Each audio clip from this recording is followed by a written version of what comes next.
and I'll let you know that I've started. We're on. Oh, Recording in progress.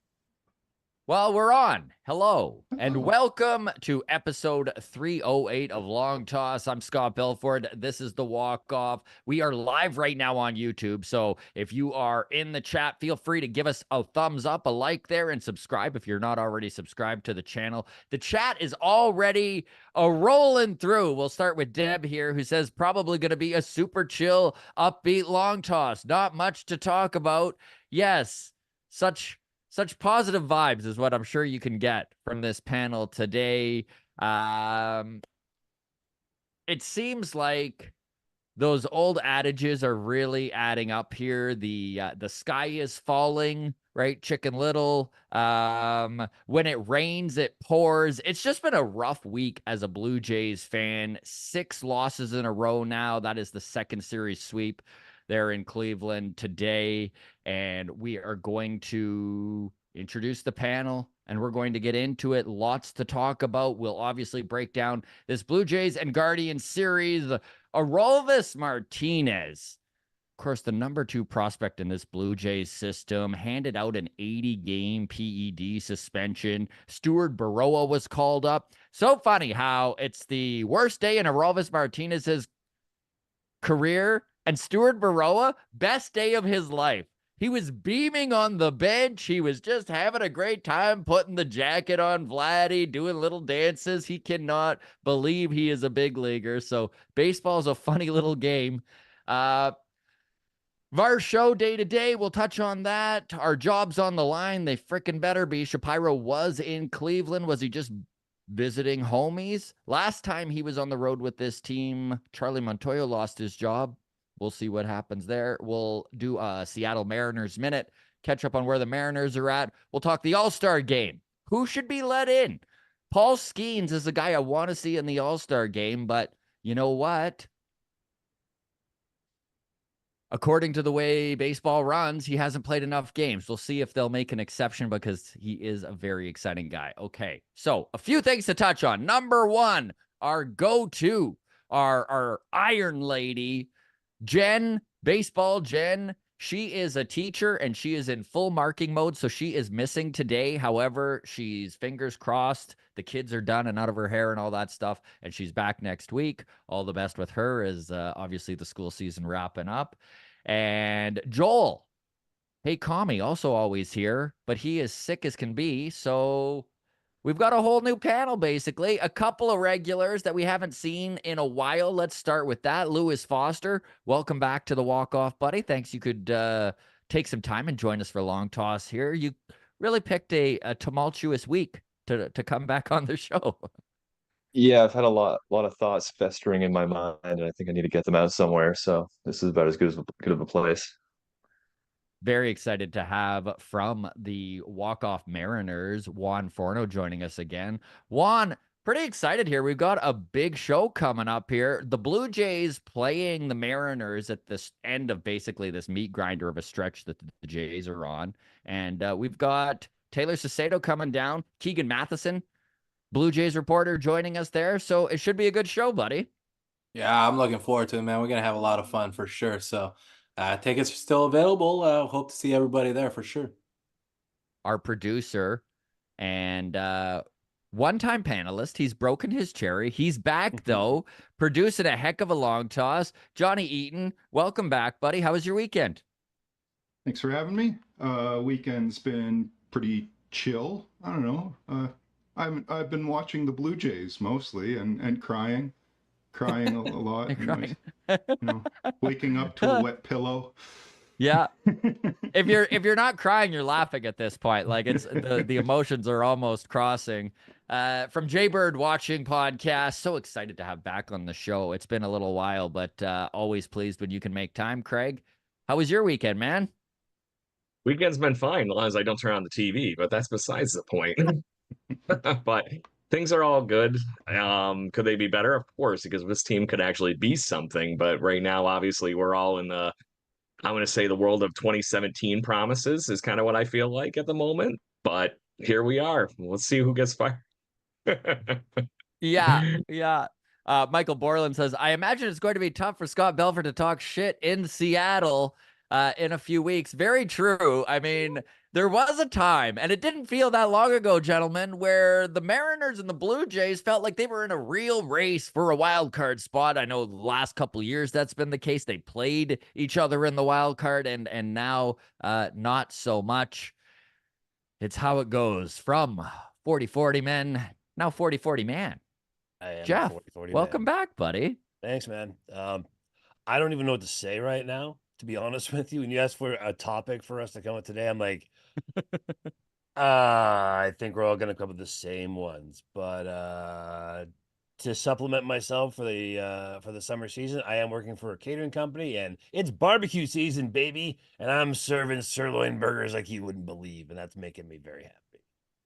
Well, you got to find other ways to be happy because this Blue Jays team is not getting it done for us. I do appreciate everyone who is currently in the chat. We'll get to as many as your comments as possible. Feel free to hit that like button. If you're not already subscribed, subscribe. So let's start with one positive here. Okay? The Buffalo Boys. Minus Orelvis Martinez, an incredible disappointment right now. But the rest of the Buffalo Boys have been incredibly impressive this season. Spencer Horwitz, a guy who has been highly touted, but also, isn't that young, exciting prospect that everyone wants to get behind, 27 years old in July here.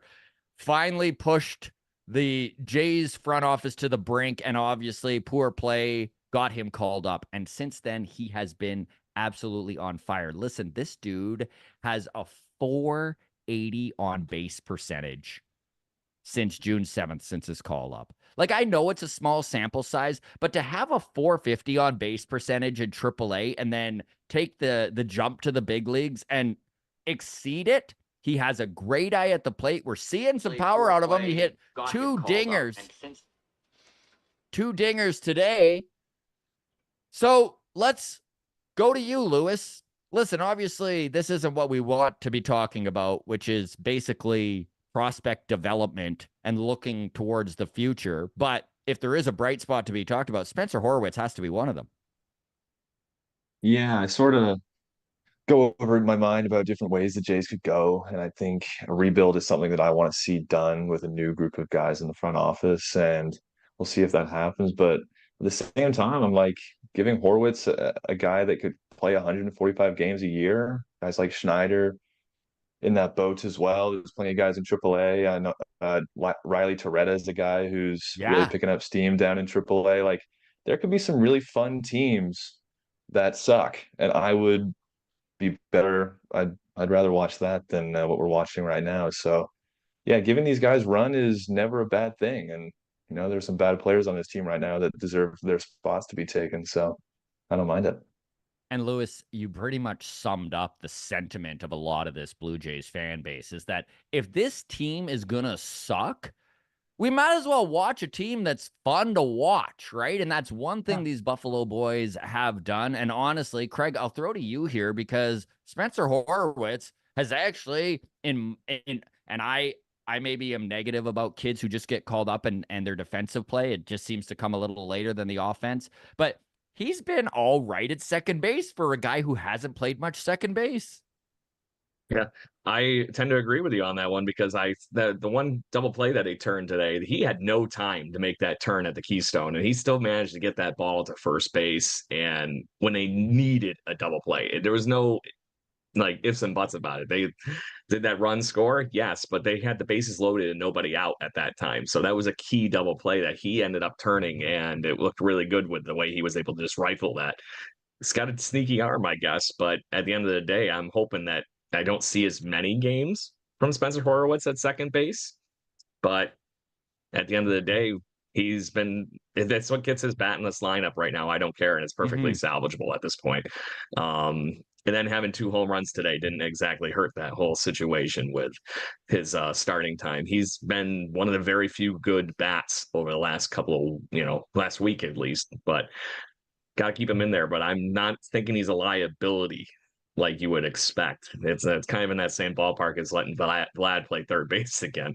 I don't want to see it, but it's okay enough for a couple of games here and there.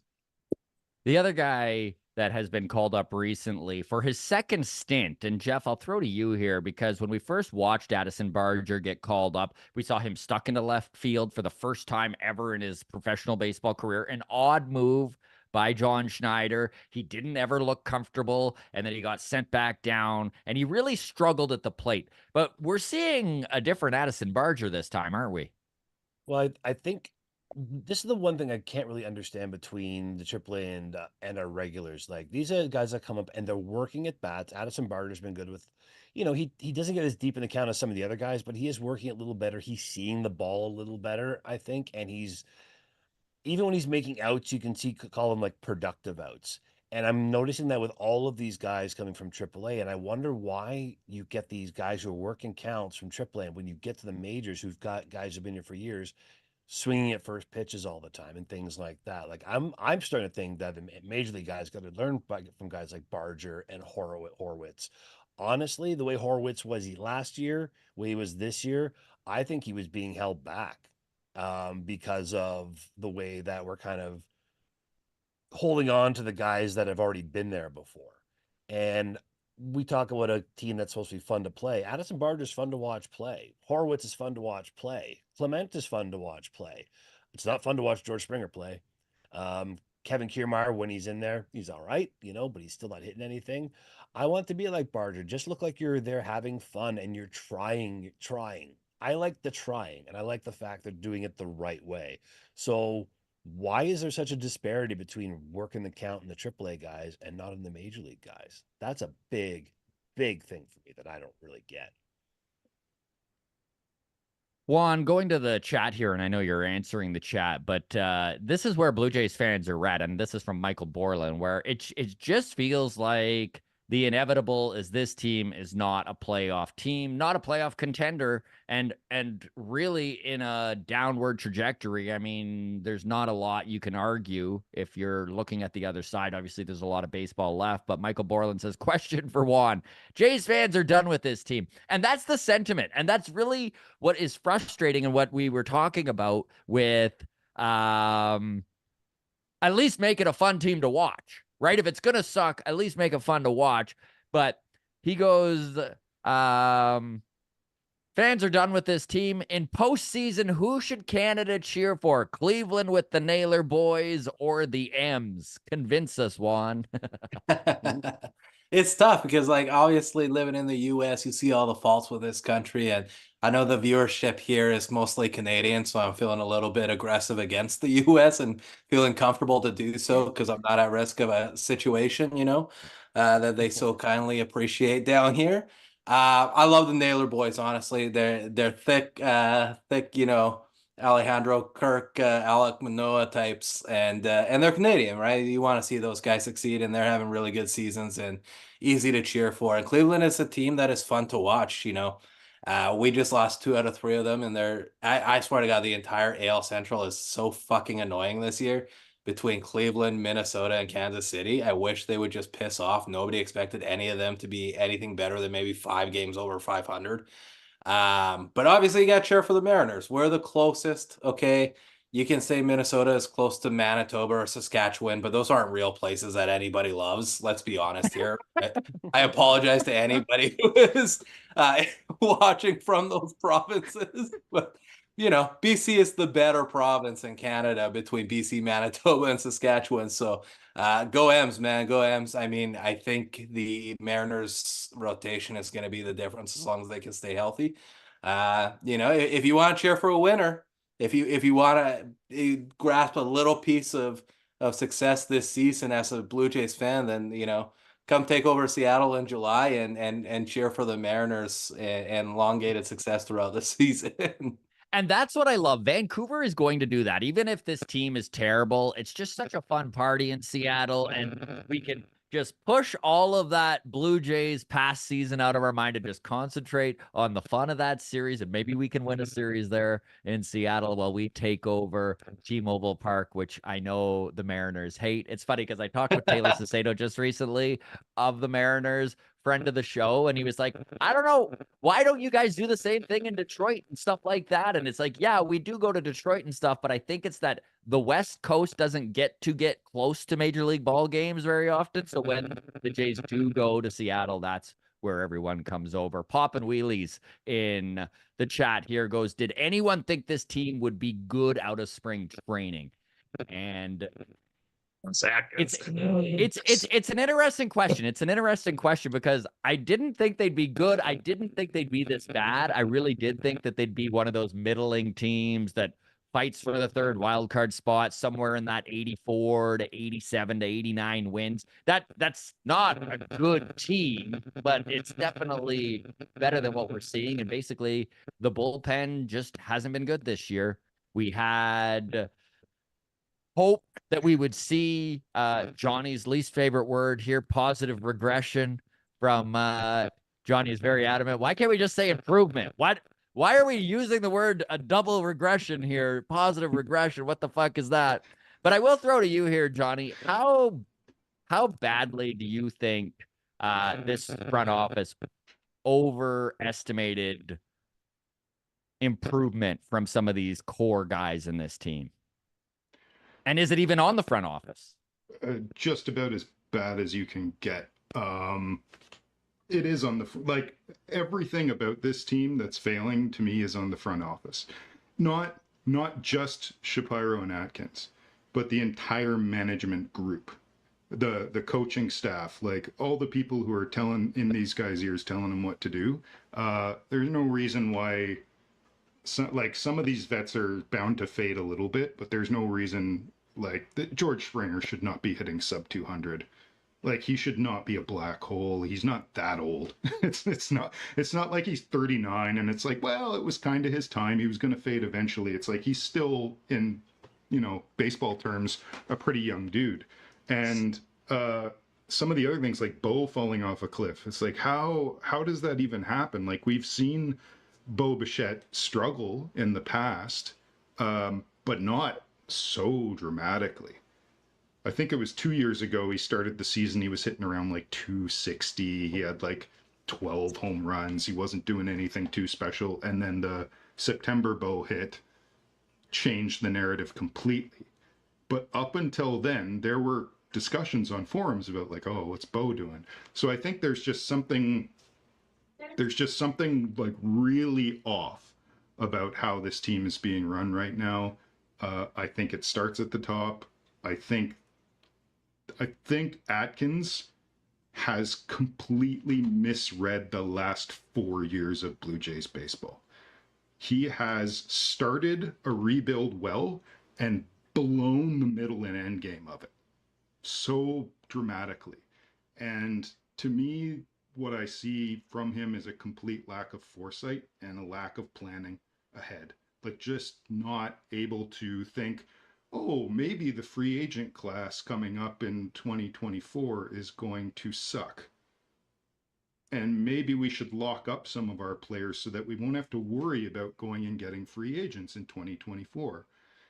Instead, he did some wheelie dealy stuff. Instead of locking up Teo, he sent him out for a reliever. Thank you.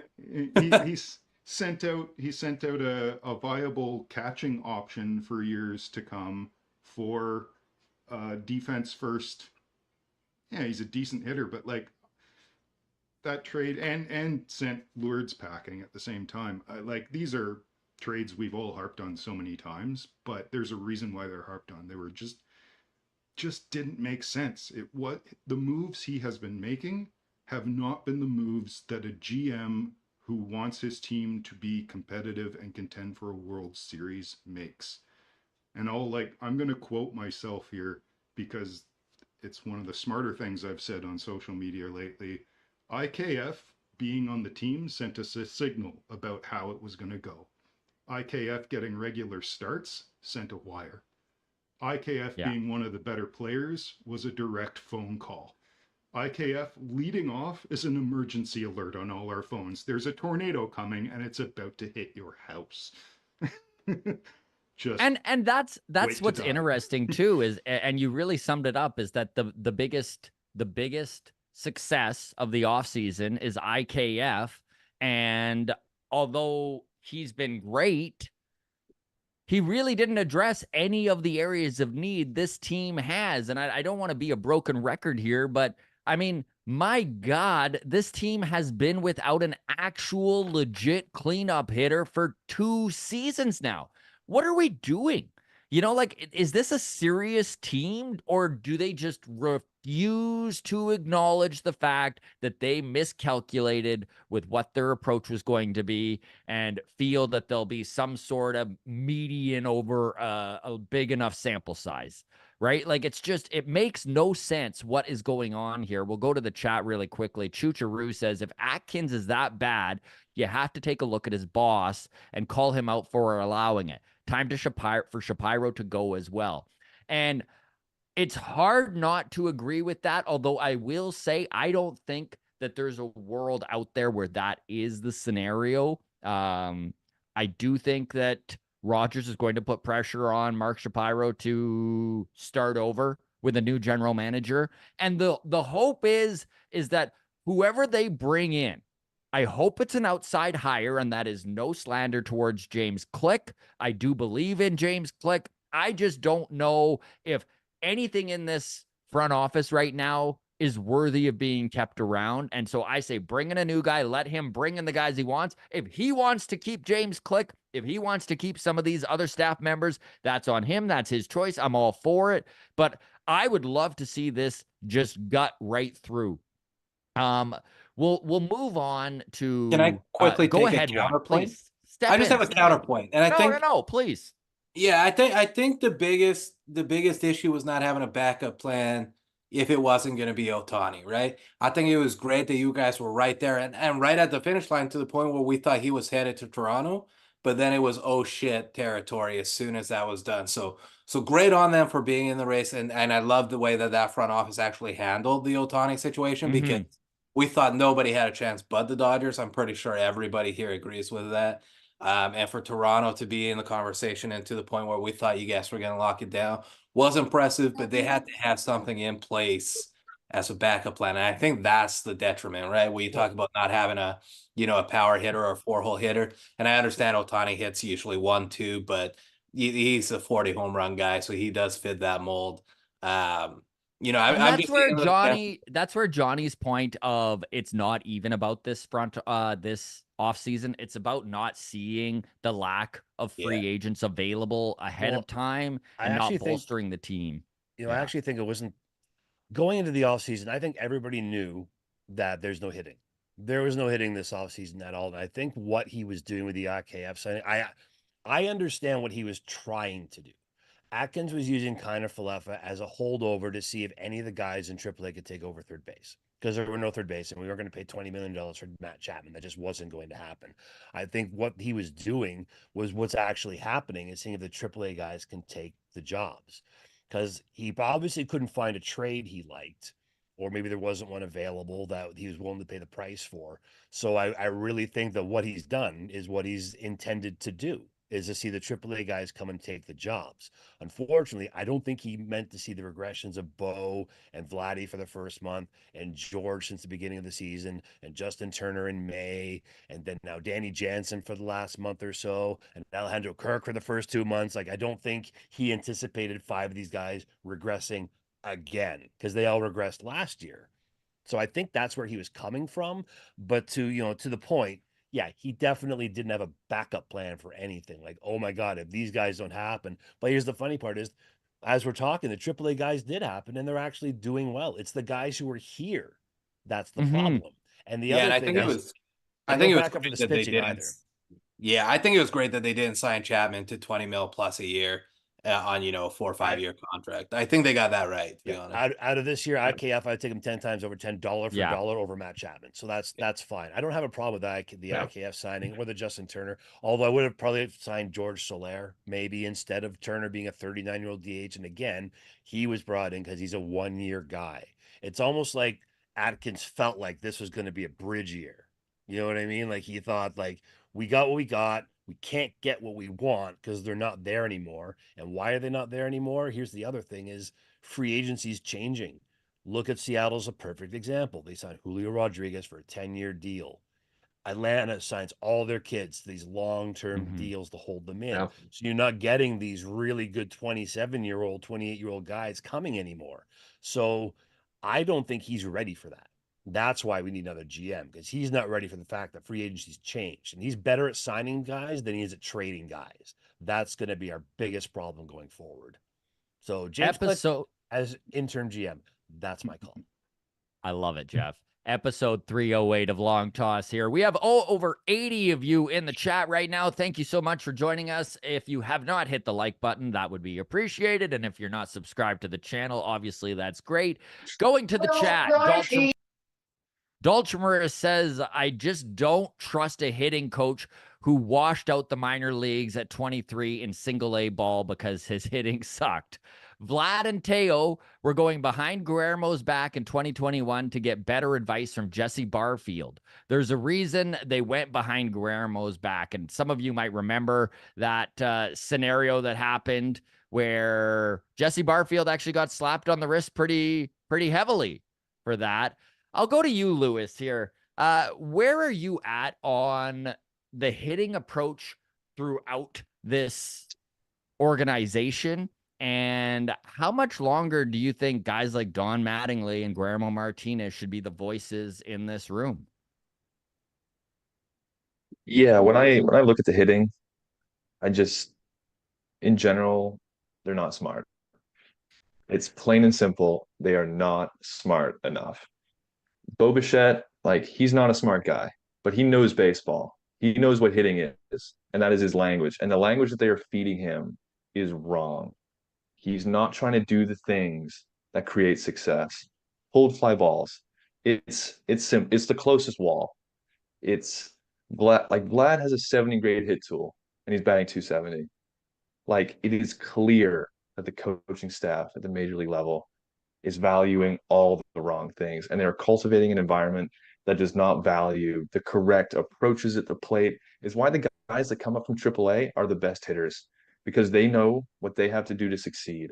Barger, Schneider's like this is a short guy who's through his career has had to do everything correctly in order to succeed and make it to the majors. He's only in the majors because he pulls fly balls and barrels things in the air.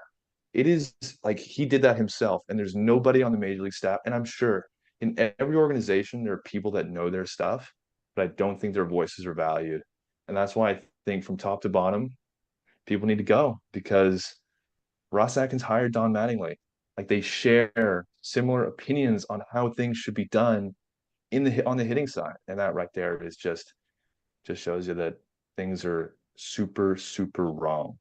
Like the And fact that just Vlad is this bad, it like he's doing well. yeah, He should be on top of the same with Bo. Like it's unacceptable. It's malpractice in a lot of ways. I see. to see how much they have regressed over the years is really tough to take. And to add on to what you're saying too, like Davis Schneider, I mean, say what you will, he has been a consistently above average hitter at a major league level since he has entered the league. Something not a lot of people saw coming. He has a 3 wins above replacement in 332 at bats. He has 81 hits in that time, 18 dingers, and a batting average of 244 with an OPS just under 900. Listen, that's legit. That is legit. I think he's a product back of his own. yeah, Sorry. He's a jump in, product of Lewis, his jump own in. success. He's a product of his own success, whereas everyone else is a product of the Jays just really, really messing up. See the same Really thing about the other interesting. AAA guys? Are they all do you think they're all the same thing? Got product of their own success, these guys coming up? Their own success, like their own processes, the ways that they've had to succeed is like Bo, Vlad. These are talented guys. These are guys that were big leaguers the second they were drafted. Horwitz, Schneider, Barger, like these are guys that had to work and understand how you succeed on a baseball field, and then they go and play Major League Baseball, and it's like they're fitting right in. Whereas we see the failures with our same with Springer. I think he's a guy that isn't quite valuing the correct approaches at the plate. They had Matt Egg in their ear too for a lot of years. That probably helped a little bit. He seems to Now be he's up with a big one team. of the few coaches who might know a thing or two. But now he's up here. We've got 3 batting coaches, basically. We've got Don Yeah. Mattingly for approach, right? That's his whole offensive coordinator. 4 of them. So we got Guillermo Edwin's up there Martinez. too right now. Oh, that's right. Yeah. So with Matt Haig being why up not? here, well, if Matt Haig is up here, is he helping anybody else? Like that's the thing. Well, like, he you know helped the what? To up-player steal guys, a so- line, Jeff, from panelist, often panelist Sean Lacomber, right? Sometimes there's too many Chiefs and not enough Guardians, right? So, Yeah. I like it Had to is. go It there, is. didn't There's. you? It's. I had to go there, but it's a heavy coaching staff. Like there's a lot of them there, and I don't know Too if that's a soon. problem. If that's a problem, but I mean they're not succeeding with it. We'll go back to the chat here. Go Blue Jays X has a very interesting thought where they're like, for being such a data heavy front office, to not expect regression on pitching is a crime. To not pad the offense and solely rely on offensive improvements is despicable. Johnny,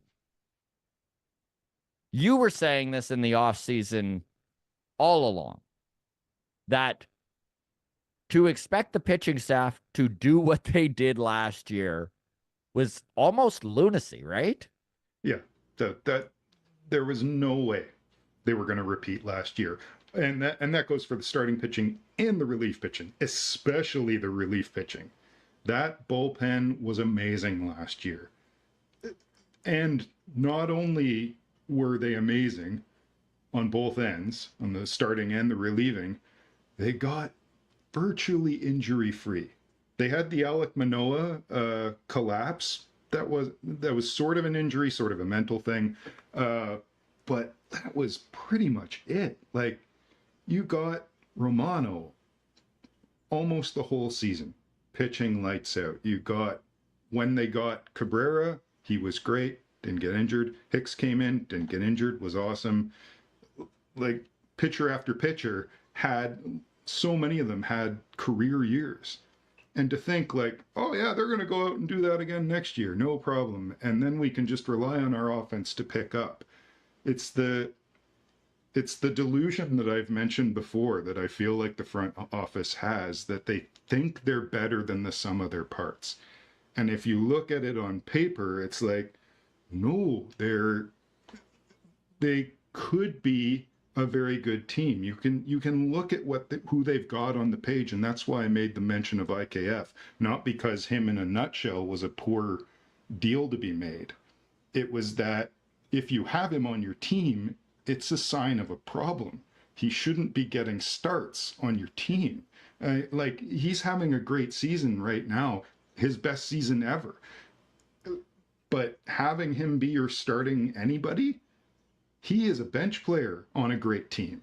So you already know you're not a great team if he's your starting anything. And I feel like that is, they just misread it. The FO misread it, and the talk about, things returning to their norms as far as the batters were concerned, as well, that's a lot of wishful thinking, and you're conveniently ignoring all the pitchers returning to norms. So what's going to happen when that happens? Well, we're finding out. It ain't. I think these guys have been is- playing MLB The Show more than they actually been playing baseball, but that's besides the point. So this is Long Toss episode 308. We have 100 folks right now following along. Really appreciate all of you following along in YouTube. Feel free to drop your comments. We'll get to as many of viewers as we can. Hit that like button and subscribe to the channel if you're not already subscribed. Orelvis Martinez. This is a tough one for Blue Jays fans to swallow, because the truth is the season's been such a shit show already. It just feels like this is really a gut punch when we're already down, right? Enough, baseball gods. Stop kicking us. We've had it. We get it. Juan, from an outside perspective, I know whenever I hear of someone else's, a player or a prospect being found guilty of having doped, right? PED suspension. It always reminds me, oh shit. Right. Steroids are still out there probably. It reminds you of one of the darker marks on the game, and it's always tough to take. And then on top of it, you got to deal with the fact that you have a cheater on your team. What was your First reaction when you found out that Orelvis Martinez was being suspended for 80 games, the Toronto Blue Jays number 2 prospect and number 59, according to Baseball America, out of the top 100. When you found out, first thoughts? Yeah, I mean, I woke up this morning to your screenshot because you're on the East Coast and I'm on the West Coast. So I was like, oh, Jesus fucking Christ, man. I picked this kid up in fantasy hoping that he was going to have some power pop for me. And he played in one fucking game before he was lost for the season, you know? Uh, it's frustrating. It's incredibly frustrating. I don't buy the statement at all. For one, you're 22 years old and you're going for fertility treatment. I'm sorry, like that feels like a stretch and it feels like a cop out. You know, if I'm your teammate, I can appreciate you doing everything to get better and to win, but going about it this way is wrong. These rules are set in place for a reason. And with that being said, I mean, either nobody can do it or everybody can do it. And I think it would be absolutely hilarious and awesome to watch a pro steroid MLB and see what a guy like, you know, Giancarlo Stanton or an Aaron Judge can do on steroids. But I'm not buying the excuse, and I think that drops him out of top 100 prospect territory. I think it puts a major mark on him. And I honestly think that you got to go the Osuna route and get rid of him, man. This is a guy that you guys have been relying on a long time to be a major contributor with Vlad and Bo. And if he's going and doing stupid shit like that, he's not a guy that I want around the team. You know, we can speculate as to how they went about bringing him up and not playing him so that the suspension is done this season and not next season. It seems very fishy to me, but I know these things happen quick. So it's tough to say, but I hate it for the entire Blue Jays organization that was excited about this kid. I hate it for his family and his friends that got to look at him with that black mark as well. You know, hopefully he goes the route that Fernando Tatis Jr. did, and he made it back and is still seen in a pretty positive light, in my opinion, in San Diego. But you know, for every Fernando Tatis, there's a Chris Caballero. Colabello. No, Caballero. That was exactly. Use an That was- example of a Giambi Blue is Jay. my go-to. Yeah, that was Like- the kid I was trying to think of. So Like, listen, this Good. is a scandal that has been going on for 30 years. Okay. So when you're I just don't buy the ignorance plea. I don't buy the you know, I wanted to keep it secret. Totally. I didn't want to take it to MLBPA. I didn't want to let the team know. I mean, this is your livelihood, which again, I think we've all seen the difference between a guy who's, let's say, a 4A guy, right? Let's use Chris Colabello as an example, whether you believe Chris or not, whether he was guilty or not of truly doping. He was a borderline superstar with the Blue Jays. Superstar is too strong, but he was a borderline star with the Blue Jays. All-star. And then all of a sudden, just back to AAA, couldn't find it again. So, Craig, I'll go to you here. What is your thoughts on Orelvis Martinez, on doping in general, and the ignorance plea, this wasn't a medicine and my doctor said it was fine, and so on and so forth? Do you buy it? I gotta press that first once because I gotta mention to Juan that I also went with my pick to click this week on the Jaybird Watching podcast with Orelvis Martinez. So it hurt. It's in writing, and I'm definitely not winning when he had a whole one hit over the last week. So, and I would also love to see Super Banana Ball, like it'd be a version of the Savannah Bananas that's all juiced up. And see where that Yes. goes. I think that would be the funnier thing in baseball. But as far as it goes, I just think that they've seen too many of the, people come out and say the exact same thing. It wasn't my fault. It was this. It's the pass the buck mentality. He should have owned up for it and walked away with it. And there's been plenty of players, and I think Fernando Tatis handled that better in that fashion that it worked out well for him, right? It's the own up for your mistake, move on, and just get it over with, right? Nobody will be talking about it still. And the fact that it's coming up on my freaking news board back here behind me with Orelvis Martinez, this shows how big the story actually got, because it never shows Blue Jays anything on that board for this season. Yeah. So, but to that point, I was very excited to see Orelvis Martinez. I've seen what he's been doing in Buffalo all year. Seeing I live here in Rochester, New York. I was looking very forward to seeing the rest of the Bisons are going to be here for the 4th of July and Canada Day and everything over the next week here too. So I was looking very forward to seeing what he could do in the next version of this Buffalo Boys promotion stuff. And now you're just not going to get that.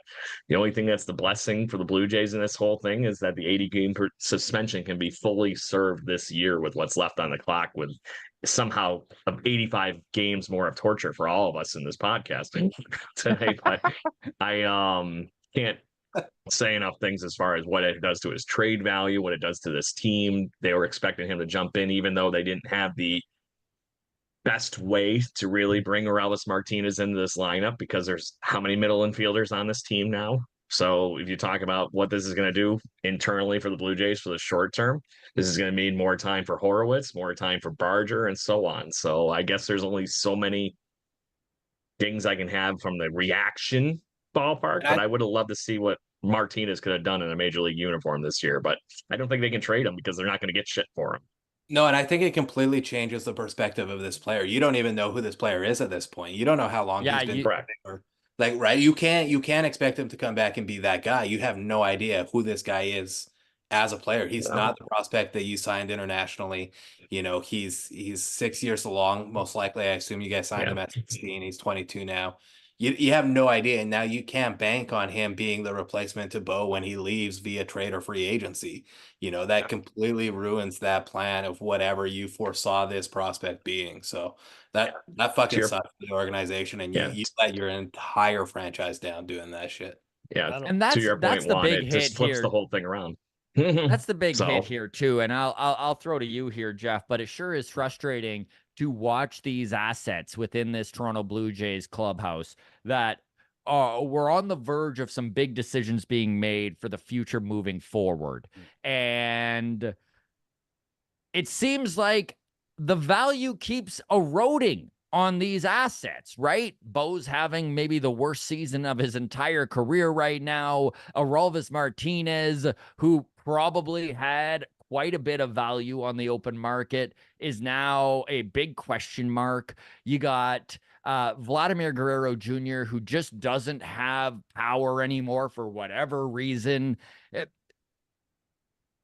I guess my question to you is how can so many of these dominoes fall the way they've fallen? And is this all on, because, and I'm going to address the chat, because the chat right now is pretty much, they're arguing between whether this is just Atkins' fault or Mark Shapiro and Ross Atkins' fault. Where are you at on how much of this should be put on Atkins' plate? Because at this point, it's really hard to convince anyone that a new voice isn't fucking necessary right now. No, it's necessary. I'm of the minority in this, where I don't think this Orelvis thing is going to be that detrimental to his career. I don't. I think I hope you're right, man. I do think he made a personal mistake, that he didn't go to his coaches and say, is this, I'm taking this, what's in it? I don't think there was anything, honestly. I don't think it was like I'm going to try and get past them. I just think he just did something stupid and didn't check with the coaching staff and go like, I'm trying to get pregnant. I'm using this. At Should I use 22? this? Well, you never know, man. Like, I have friends who've done that before at like 23, 24. You never know from person to person, right? We don't know what his medical history is. So I'm not going to say You're right. We that. can speculate. That is speculation. Also, You're right. Exactly. I'm not going to go with the speculation. But when it comes to the front office stuff, Shapiro was brought here for a reason, and we did his reasons. We did the ballpark renos, and we did the spring training facilities. That's why Shapiro was brought here, was to take the Jays from their still living in the 90s style of doing things to bringing it into the forefront, which is, again, why Shohei Ohtani really thought about coming here, because he saw all these changes. Like, I know he was all big on our spring training facility and stuff. I'm willing to give Shapiro a chance without Atkins, because there's never been a Shapiro without Atkins. When they were in Cleveland, they were together, and now here they're together. I want to see how he does with somebody who's not Atkins, and see what happens with the team, because then you'll kind of know whether it's a Shapiro thing or not. And I know he's the one that has to say yes to everything, but he also has the ear of Ed Rogers. All right. And I think people don't really realize how big that is because Rogers, until Ed came around, was just Rogers. Ed wants it to be Ed Rogers is Rogers. So Shapiro is very good at playing to his ego, hence us having the biggest payroll we've ever had. What happened with that payroll? Atkins went ass over tea kettle to make sure we had a lot of money in pitching, but he did nothing with the batting at all. He really didn't. Like signing George Springer, even then it was a little suspect because he was already 31 years old and an injury prone kind of guy. And forgive my lighting disappearing if you can still hear me. But basically, it's just you've really got to listen to what you're doing. Can you guys hear me, by the way? Yeah, we can hear you. You're back. I Because don't know also what's all going my on with stuff your just kind of sound. went on me. So I'm just going to finish by saying give Shapiro another shot with somebody else. And now I'm going to fix my crap because I don't know what the hell just happened, but technology sucks. Okay, Absolutely. Listen, Jeff, we're going to move on to the next topic here is what we're going to do, folks. And that is that Dalton Varsho left the game yesterday with apparent injury. It has been said he's dealing with some tightness in his back. He's day to day. We'll see how he progresses. He might wind up on the IL. I know a lot of us, when Stuart Baroa last night was called up, assumed that was because there was an IL stint coming for Varsho, which was a real bummer. And then, of course, it turned out that this was to replace Orelvis. But what I will say is that Dalton Varsho, despite the fact that he had a horrible first season with this Toronto Blue Jays and really didn't hit the expectations everyone was hoping for, he's been incredible for this team this year, and he has been the most powerful bat in the outfield, which, yes, is a problem on its own, and a big problem. So just, if he leaves, that means your outfield, I mean, obviously, hopefully Davis Schneider's getting a bunch of time in left field, but your outfield is Stuart Baroa, George Springer, and Kevin Kiermaier, which there's not a bat to be had there. So to that point, these are the Toronto Blue Jays home run leaders, okay? Varsho has 11. Davis Schneider has 10. That's 21. That's the top two. Philadelphia home run leaders. Harper has 18. Schwarber has 18. A total of 36. The Cleveland Guardians that they just played, Naylor has 19. Ramirez has 19. That's a total of 38. So, yeah, pretty big power outage. And watching Dalton Varsho go on the shelf, Lewis, we'll go to you. What does this team do? I mean, at this point, you almost got to just deal with the fact the season's over and count down the days till Atkins is gone. Like, with Varsho, the fact he's even leading this team in home runs is insane. And now the leader of home runs in the outfield is George Springer. Yeah, the way I look at it is there's so many guys on this team that are brilliant complementary pieces to great teams. Like Varsho is the perfect nine hitter. Kiermaier, like even last year, the perfect nine hitter. Horwitz, guys like that, Schneider, like we have so many nice players, yet they're the center of the team. Like Varsho's defense is incredible, but his injury in the grand scheme of things shouldn't really affect us that much. The fact that it does just shows that this team, it's no longer holes, it's just the whole thing is constructed poorly, and the roster construction is obviously another conversation about like just how terrible it is. But yeah, man, Varsho, all we really wanted from Varsho is for him to be a league average hitter, and he's been doing that.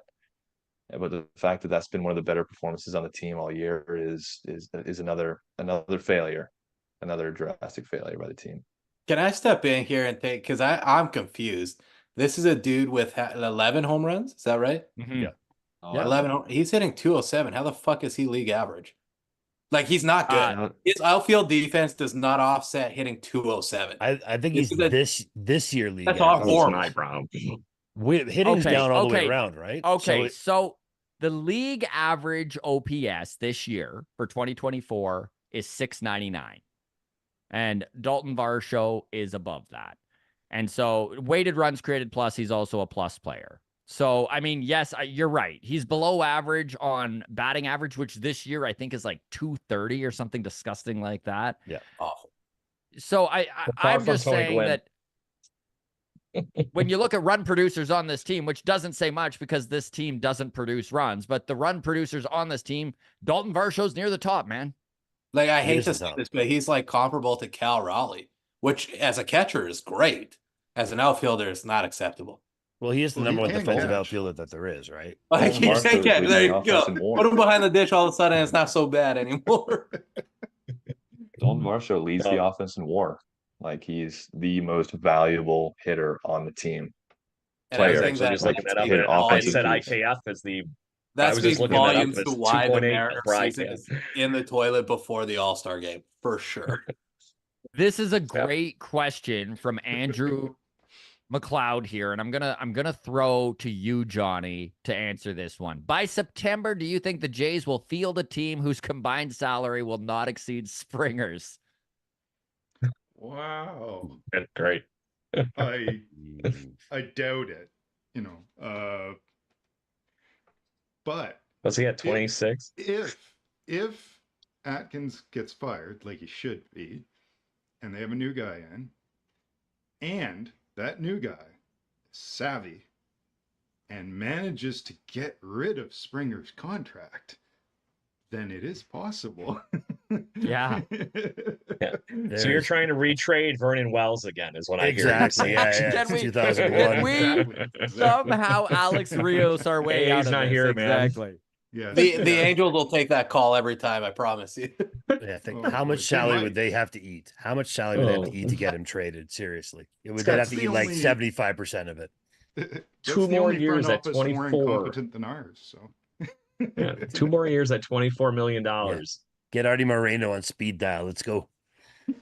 Okay, going back to the chat, Choo-Choo-Roo says Varsho is arguably the best outfielder defender in baseball. This is true, just according to defensive runs saved and OOA, or OAA, outs above average. That 100% counters the 200 average, in my opinion. He just needs to hit in the 9th hole, which, yeah, if you've got a 9-hole hitter who's the best outfielder in baseball and you're going to hit 25 home runs in a year and you're hitting 205, that's great. You just can't be the best hitter on the team.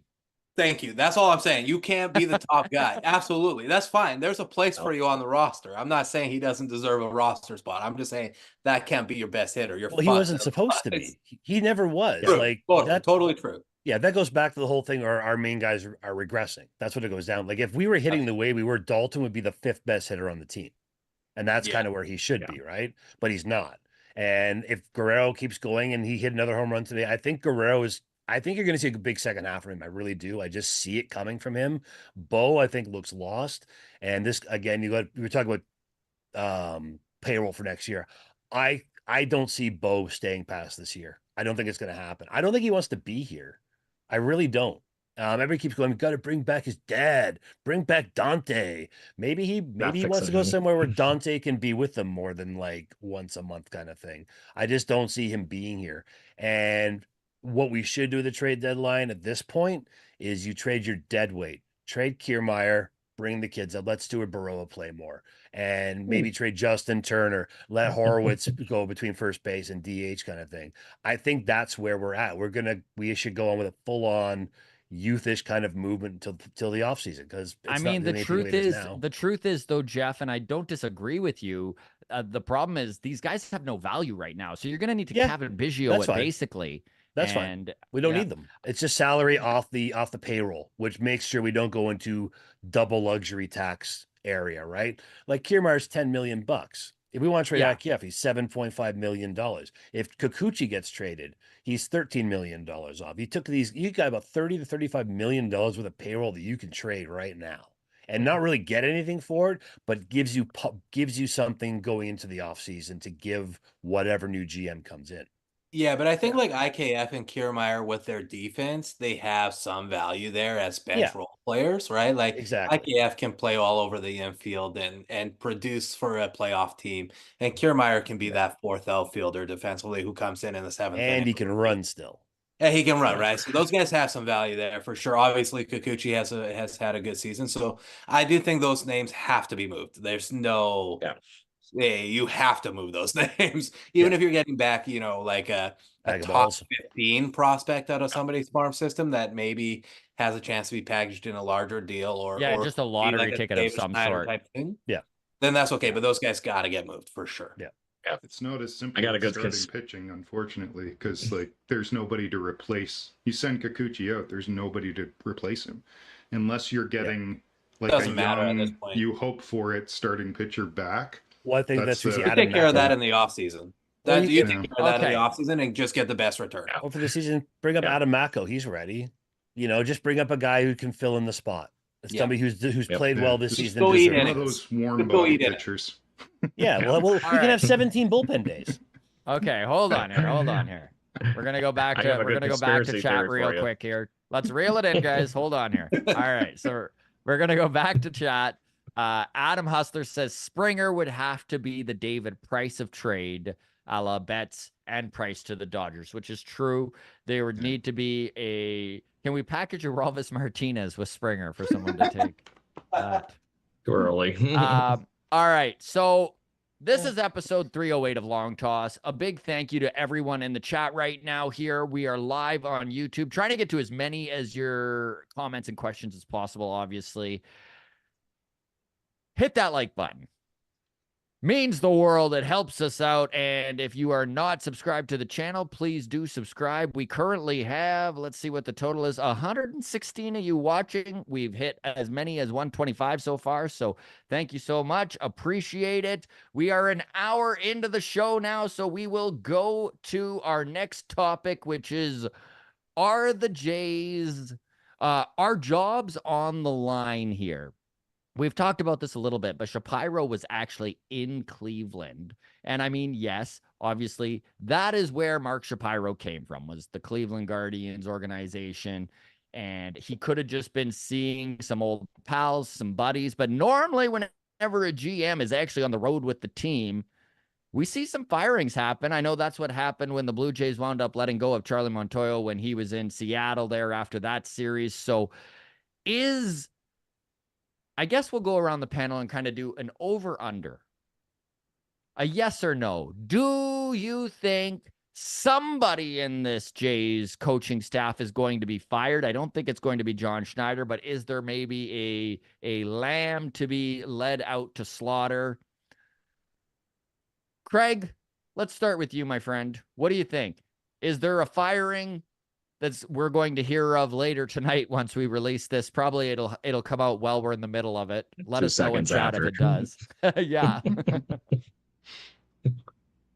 So, but I think there's got to be some smoke to that fire. We were talking about this, actually, funny enough. I think I was on the show last time, Scott, about a month ago, and we were talking about this team did not find a way to improve.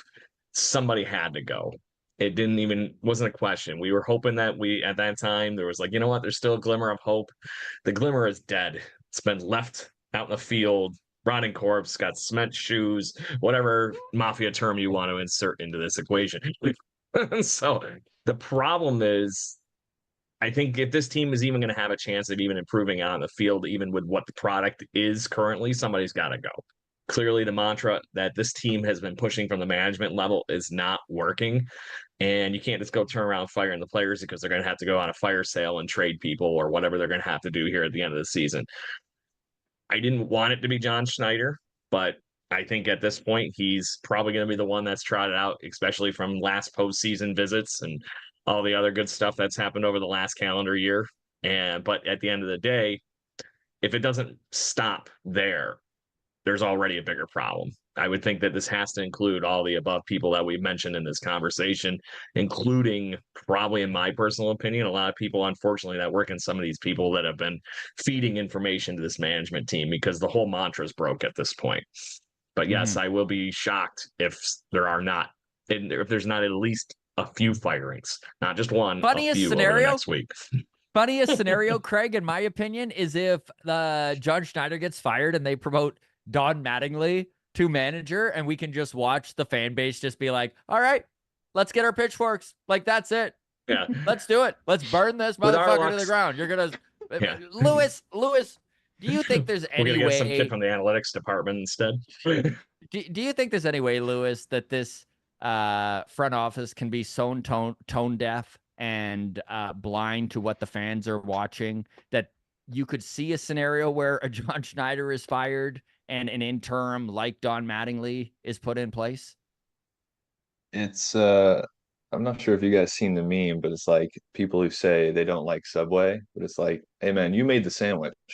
Like Ross Atkins, you made the sandwich, man. You can't complain about it. You firing people is Part of it's the the job. mess that you made. Like I Yeah. want people to be fired. I want people to be fired, but I don't want Ross Atkins to fire them. I want someone new to come in with their vision, their path, and then make those firings. Because like it's embarrassing at this point. Like him firing the people that he's hired, it's like this will be the second go of this. It's just quit, dude. Just quit. Just quit. So there's your hashtag. Oh man, that is Just such a quit. great Sounds like a show analogy, title. Lewis. I love that analogy, man. Man, The you you made made the the sandwich. sandwich, dude. You totally made this sandwich, and it's a shit sandwich. All right. I think we're at the point where we can move on to a Mariners minute here and just talk the Seattle Mariners for a quick fiver before we get into some All-Star game talk here and get to everyone's topic. So we'll start with you, Juan. Always appreciate an update on what's going on in the Seattle Mariners universe. They obviously, despite playing not the greatest this week, in fact, they lost the series to the Marlins, correct? Yeah, Yeah, I they mean did. we're coming off a high last week where we took 3 or 4 from the White Sox like you're supposed to, and then went into the weekend sweeping the rival Rangers. So we were riding high, and Cleveland put us back in our place, and then the Miami Marlins made us feel shit about ourselves, going 2-4 this week. Luckily, we've built a big enough lead on the Rangers and Astros to have them all again and have a little bit of a dud and not be too worried. Obviously, we're relying on our pitching. It's going to come down to that, but the team still looks good. And I got to give a shout out to Ryan Bliss, man. Ryan Bliss is a rookie that came over in the Paul Sewell trade last year, and at one point between yesterday, Friday, and today, he got on base 9 out of 11 at bats. And is potentially going to shore up our second base problem that we've been having ever since I think Brett Boone in 2001. So shout out to Ryan Bliss. This is a kid that is the mold of a Jose Altuve. I think he's like 5'6". He can run, and he's got a little pop to him like Altuve is too. Excited to see where his career leads. Polanco was a good trade. It might not work out. He has been injured. He hasn't hit when he was healthy. So we're excited to see what this next week brings, but forward thinking 2 weeks from now, Blue Jay series, all eyes are on that one for me right now. And hoping that things remain tumultuous for you guys that weekend so we can get, a sweep on the board and build that lead in the AL West for sure. Johnny, I think personally that this Seattle Mariners team might have the best pitching staff in all of baseball. And if they can learn how to score some runs, might literally be an actual World Series contender. They're sort of running away with the division right now. When you look at this pitching staff, do you see long run in the playoffs? Is this a team that has the horses to do that? They're so much like the Jays were last year. It's hard to say that because we all know how that went. But you never know.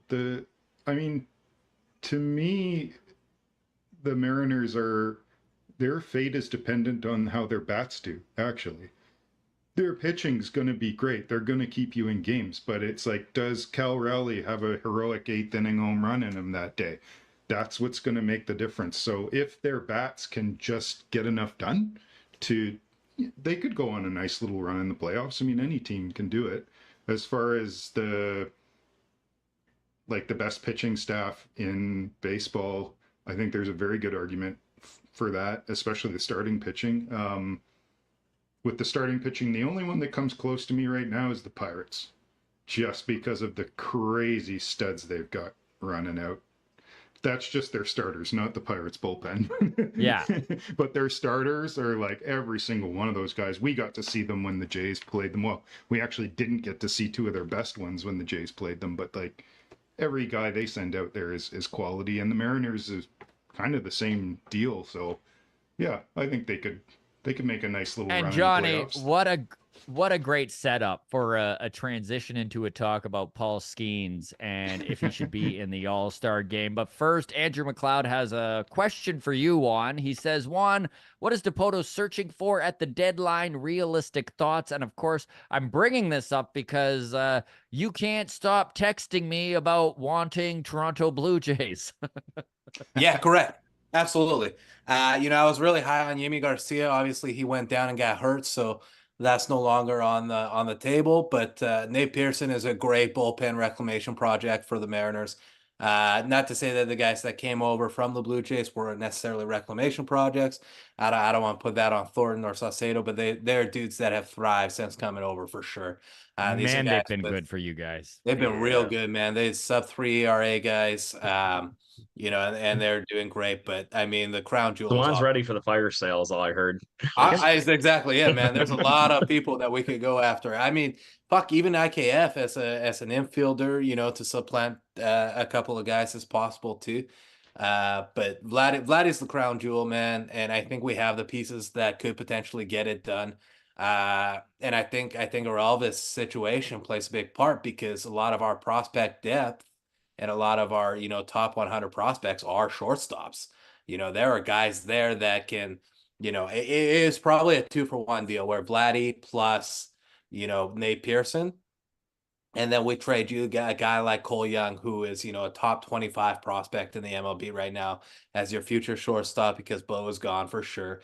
But then we'll throw in Tyler Locklear as well, second-round draft pick from 2023, who's been mashing in AAA and has shown some positives in the MLB this season already after 1 year of minor league play. So, if we bring in Vladdy, we'll give you guys your first baseman replacement that is under team control for 2025 plus another 5 years, plus give you a young shortstop that can offset losing Bo.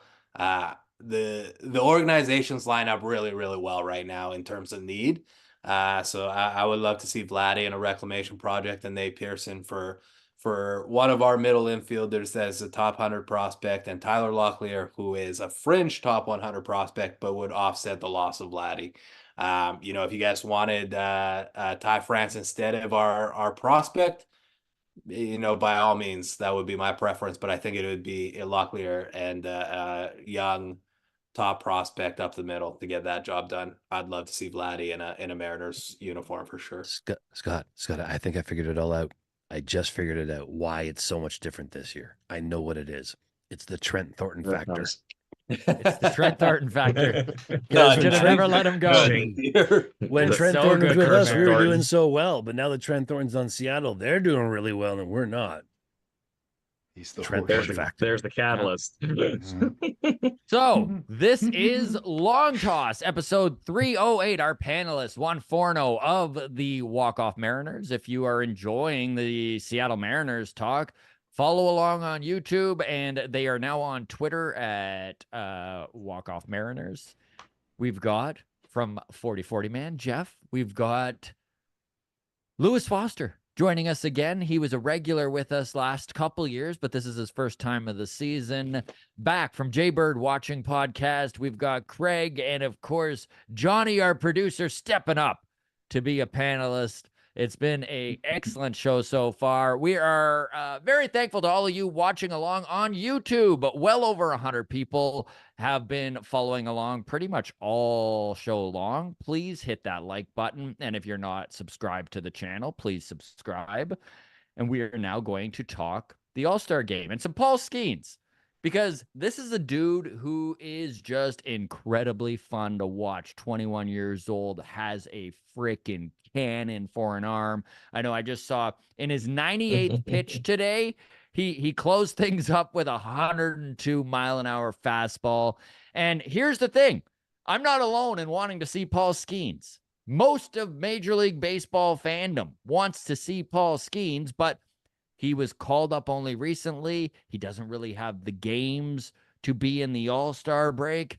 Lewis, do you say fuck it? Should they just give the fans what they want? I mean, his numbers are incredible. He's pretty much a borderline all-star anyways.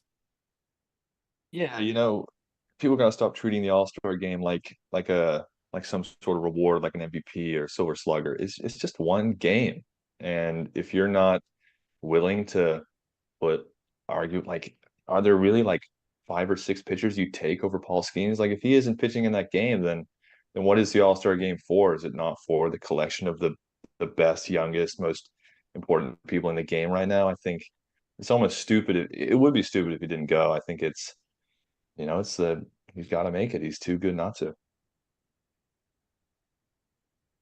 He's too good not to. I will address some of the comments in the comment section here. And just its love for baseball, Jen. She's our regular. She's on every single Sunday. If you're wondering, where is Jen? Why is she not here? She is a high school teacher, and it is big time marking time for her. She just did not have the time. She just did not have the time to join us. So she will be back next Sunday. Do not worry. This isn't the last you've seen of Jen, but we've got a great panel with us. Curious on your thoughts. Jeff, we'll go to you, buddy. Where are you at on All-Star games in general? Who should be in? I know a lot of people make a big deal. A lot of guys like Davis Schneider getting votes. Might not be your typical All-Star, but also someone from the Blue Jays has to go. Do you think people put too much stock on All-Star games? And what do you want to see for the players selected? Honestly, I'm kind of in the point right now is I find it so strange that we pick All-Stars at a half point of the season. Because you've seen guys who didn't hit the All-Star game and they fell flat on their face in the second half. So you're going for an All-Star who had a great 80 games of the season. So I don't think you can go by just what they've done this season. Like Lewis said, it's just a fan game. The fans want to see who the fans want to see. And if the fans want to see Skenes, the fans should see Skenes. Because this shouldn't be a reward for the year. This should be it's a popularity contest. I mean, honestly, we get to vote 5 times a day for a month. Like that doesn't skew towards like he's the best. It skews towards ballot stuffing. And it always has. That's why you've seen a lot of Jays make the team in the past, because you got 33 million people stuffing ballots in Canada to do it. So you know what? Let Skenes play. Why not? Yeah. Like he's one of the best you'll see. And honestly, with that kind of velocity, will he last for 10, 15 years? Let's see him now while he can throw it, because I don't think he's going to be throwing 102 miles an hour, 30. He might blow his arm up before then. Let's see him while he can do it. Let's see these guys play while they can play. Yeah. Now, to your point, not everybody's Nolan Ryan. I think a great comparison too is how Caitlin Clark was left off Team US for the Olympics. It's like, why? This is the people that the fans want to see. Paul Skenes is the player fans want to see. Could you imagine Paul Skenes in a 1-inning relief performance in the All-Star game? He's going to put himself on the map and then continue to be marketed by the MLB as this phenom. Right? Go put him on this world stage that Pittsburgh is not going to get on anytime soon, and show them why it's good to watch Pittsburgh baseball. This is a dude that is dating one of the most famous people on TikTok. He's a first-round pick. He's a 21-year-old. And everybody is, Pittsburgh, like the fans show up in fucking mustaches every game he pitches, right? Like from a pure business standpoint, it would be fucking stupid not to have Caitlin Clark in the Olympics, but it would be just as stupid not to have Skenes in the All-Star game. Yeah. Couldn't agree more. Going to chat MLB, here. Oh, sorry, Craig. Go ahead, buddy. To your point, Juan, MLB's always been horrible about marketing their players. Yeah. Unlike all the other sports. So I promise you they're going to shoot themselves in the foot here, regardless. It's just how it is. Mike Trout is the perfect example, man. Or even Ronald Acuna. How long did he even get him on the cover of like Topps baseball cards, for Christ's sake? This year was the first year. Or the fact that Vladdy on this year after a poor last year, that made no sense to me at all. Like Acuna Jr. couldn't make the cover of the show this year for doing a 40-70. Exactly. Yeah, but no, they put Jazz Chisholm on last year instead. Yeah. Yeah. So going to chat here real quick on the All-Star game. Scott Carter says, I don't care who is in the All-Star game. I really don't care if they even have an All-Star game. Only the Hall of Fame means less to me, which is a very funny comment, by the way, Scott Carter. Another comment on the All-Star game. Michael Borland says, to be honest, the All-Star game is the part of the year I watch no baseball at all. RC Cyber Warrior says voting should be restricted to 1 vote per person. That would make ballot stuffing a little harder to do. That is for sure. There you go. Dolchmerus says, I miss voting for all-star players with a punch card. That was the most fun when I was a kid, going to the game and you get them passing it down the row. Oh, yeah. That's awesome. It's the only time you could vote back then. Exactly. So Had here's to a bring a note pen. on Skenes. Skenes, there are 6 pitchers in all of MLB since Skenes joined MLB that have been better than him. Right there. 3 of them are in the Just say National so. League. Do you guys yeah. think that Pittsburgh screwed Skenes by holding him in AAA for as long as they did? Because he had no business being in AAA. It wasn't even time That's a served service time manipulation. thing. Totally a at service this time point. Like, thing. That's Yeah. going to be eliminated the next collective bargaining, because that's been a thorn in people's sides. Like Vladdy was the same way. All these guys were like that, right? well, that It's was the speculation, but then he had Yeah. like 4 starts after the point where they had already gained that extra year. Yeah. Like they held Yeah. him for 4 starts, which is insane. Well, to that point, it was a draft pick last year, right? So there was some balancing act, right? Yeah.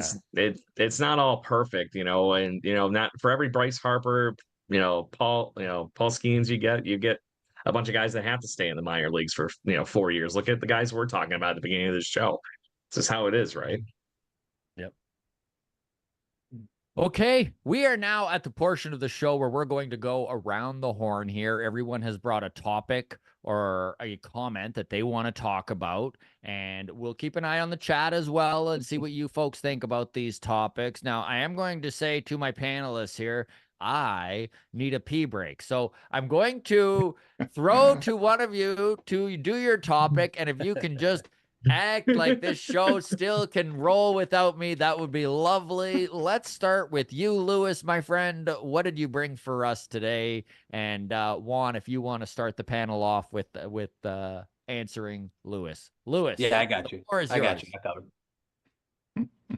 Well, I'm sort of looking to the deadline. I'm sort of like, I think there's 3 buckets of players that the Jays should consider talking about, and it's kind of like your difficult to trade players. I think it involves Green, Kiermaier, Turner. But then the other 2 categories are like, who are we trading? Who are we trying to get rid of? Get them at their highest value. And then there's the bucket of like, we're listening very intently. Like it's not an immediate yes, but if we get the deal we want. So I sort of want to sort those 2 buckets out, because I think trading, it starts with Yusei Kikuchi and Jimmy Garcia. Beyond that, like Bassett's got 2 years. Romano's a guy that if you're going to rebuild a closer, isn't that useful? What do you think? What do you guys think those 2 buckets look like? Let me ask you this, Lewis, before anybody answers. What bucket would you throw a guy like Vladdy or Bo, who has 1 more year of team control, but obviously is much more valuable getting traded now versus next year during the All-Star break or even in the offseason, given that extra half year of or full year of control? Do you guys think that this is something that should happen this year if it's going to happen, or is it all balls to the wall? Let's try and re-sign them or lose them in free agency and get the qualifying offer draft pick? It's a good question. For me personally, I would listen very intently on Bo. Like if the Dodgers come calling, they just lost their shortstop, their middle infield's a bit weak. If they come calling, I'm listening really intently. But with Vlad, I honestly think you extend him through the rebuild.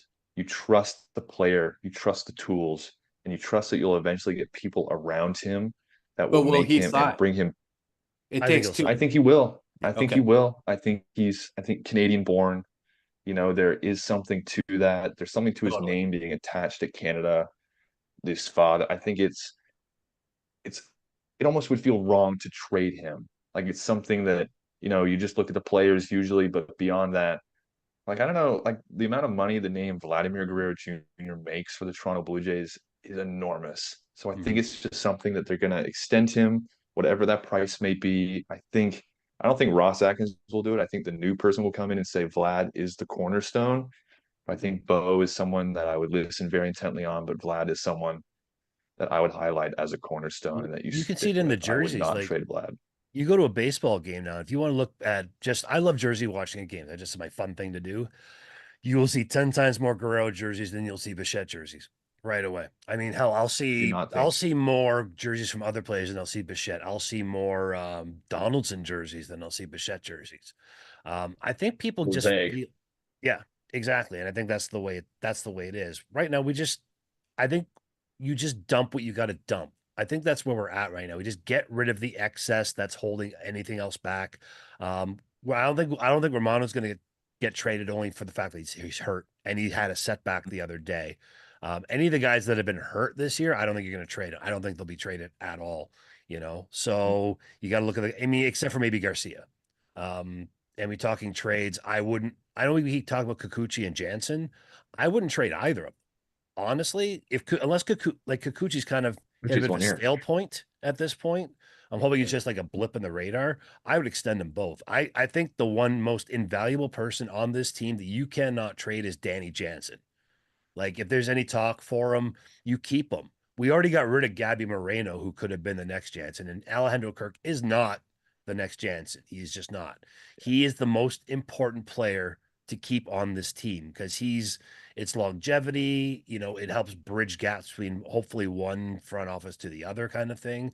He's the one guy that I keep hearing about that if we trade Danny Jansen, I think it could be catastrophic to this team because if he sees grass is greener somewhere else and doesn't come back next year, what do we have? That's how do you approach the future then? Do you see I think it depends next on year's a those things. retool, or do you, because Kikuchi's 32? Yeah, that's where I'm at too. You see a retool. I'm at the point where you strip everything and restart. I'm just keeping the guys anybody over 30. Anybody over 30, they should be on the block. And Jansen's 29. But I mean, you still have to have somebody to throw the games. Like, we know we have no pitching in the minors. We don't. So if you get rid of Kikuchi, that's again another big glaring hole in the rotation. If he can keep pitching the way he is, you can sign to a 3-year deal again. I don't think he loves the city. He stayed here over the winter because he loves Toronto. But so if he does, that's the thing though, is I just but you can't can sign innings eaters. My problem with signing right now too. Yeah, he's peak value. Kikuchi is peak value right now. He's going to be one of the most sought after pitchers in at the trade deadline, especially being the fact that he's a lefty. He's going to fit into a lot of rotations really nicely. And I just don't think long term, and even long term, even if this is just a retool, you're still going to need 2 years, in my opinion. And I don't think that Kikuchi signs for anything other than big money. He's got Scott Boras as his agent, and that doesn't necessarily mean that other agencies also wouldn't try and get at the most money as possible. But there's just real contenders that he just fits on a lot better than the Blue Jays. Now, I do agree with Danny Jansen. And listen, I know Jansen is struggling right now. Welcome to baseball. You look at his career numbers, and he's been very good. And there's a lot of people that are frustrated with this team that are saying things like he's just a guy. He's nothing special. I disagree with that. I think Danny Jansen is a good bat. I think that he provides some real stability within this pitching staff, and he knows the organization inside and out. You're going to need a few of those guys around, even if this is a complete teardown. So I would be prepared to overpay for Danny Jansen. As for everyone else, I mean, outside of Vladdy, who I'm kind of with you, Lewis, I'd love to see a bridge deal where, maybe we lock him up for another 3 years and then he's a free agent at 28 and he can show that he actually has power again. I think it just fits for both sides. Johnny, where are you? Go ahead, Juan, please. Yeah, I'm just curious because I think the thing that this panel has failed to realize, and panels in past long tosses, because it's been a subject all season long.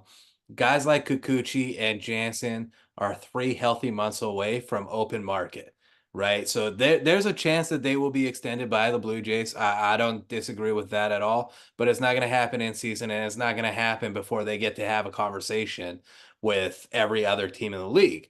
they've put in their 6+ years to get to this point, and now they're riding this high. Even if Danny Jansen is struggling right now, he's an offensive-minded catcher where it's hard to get offensive production out of a catcher. These guys are going to free agency. Whether you trade them or not, they are going to free agency. And they could resign in Toronto. They may love being in Toronto and may want to stay in Toronto, and it may take Toronto to overpay to keep them there based off the current structure of the organization and whether or not they have a playoff chance going forward in the next 3 to 5 years. But the fact of the matter is these guys there's no incentive for them to resign during the season. There's no incentive for them at this point, 3 months away, to hear what other teams think of them and value them at. So if you guys are hoping for Danny Jansen extension or a Yusei Kikuchi extension at this point through a struggling season where the Blue Jays are probably not going to make the playoffs, it's not going to fucking happen. We're delusional. No, it's not. Yeah, I'm not saying extend. It's not going to be an extension. He'll play the market for sure. But I think we'll have to get him in free agency. Yeah, but I think we still have a good chance because he's comfortable here. He likes it here, and if he sees a new GM coming with a better vision, maybe he'll want to stay. Totally, I'm not ruling it out. I'm saying there's no way it's happening. But yeah, we're talking about the trade deadline, right? Like this. I mean, that's where we were starting at. Like, what do we do at the trade deadline? And signing guys as free agents or whatever, that's neither here nor there. It's like, who can you trade to get talent back? And I just look like, if there's any name over 30, I personally would be willing to part with it because all those guys are on the decline. Automatically they are. So Chris Bassett, fine, trade him. I love his pitching, but he's 35. Gosman, who I think he would be perfect time to trade him because he is Springer, I know it's nearly impossible, but if you can do it in any way, you do it. Kiermaier, he can be useful to some team. You get rid of him. Chad Green, he's going to be useful to some team. Move on from him. Tim Meza, he could be useful as a lefty for some team. Like all these guys. Richards even. Maybe not Barrios. He's 30. He's right on the cusp. I like. But if you talk about somebody with value right now, Barrios is us trading a David Price, like for the Tigers in 2015. Yeah, well, I think Kikuchi's the guy sitting with the most value right now. But Barrios would have a lot of value because he still has a lot of contract left. So, but I don't see any sense in actually trading him. He's 30. He's still producing. The Danny Jansen thing, I wouldn't trade him. He's still 29. I would wait and see if you can re-sign him. As a free agent, not an extension thing. Yeah, like you said, it's not going to happen. Like Juan said, but try to re-sign him because he's a good catcher, and you need strength up the middle. I mean, it's one thing that this team is really lacking right now is like just that foundation of like you've got a good catcher, good shortstop, good center fielder, and you've got them for a long time. I mean, look at the Atlanta Braves. They just were like, boom, up the middle, locked down completely. Well, it is ironic. For better or worse. It was a brilliant strategy. It's ironic a lot of our good players are middle infielders, right? No, I was going to say that's the thing, though. We have middle infielders.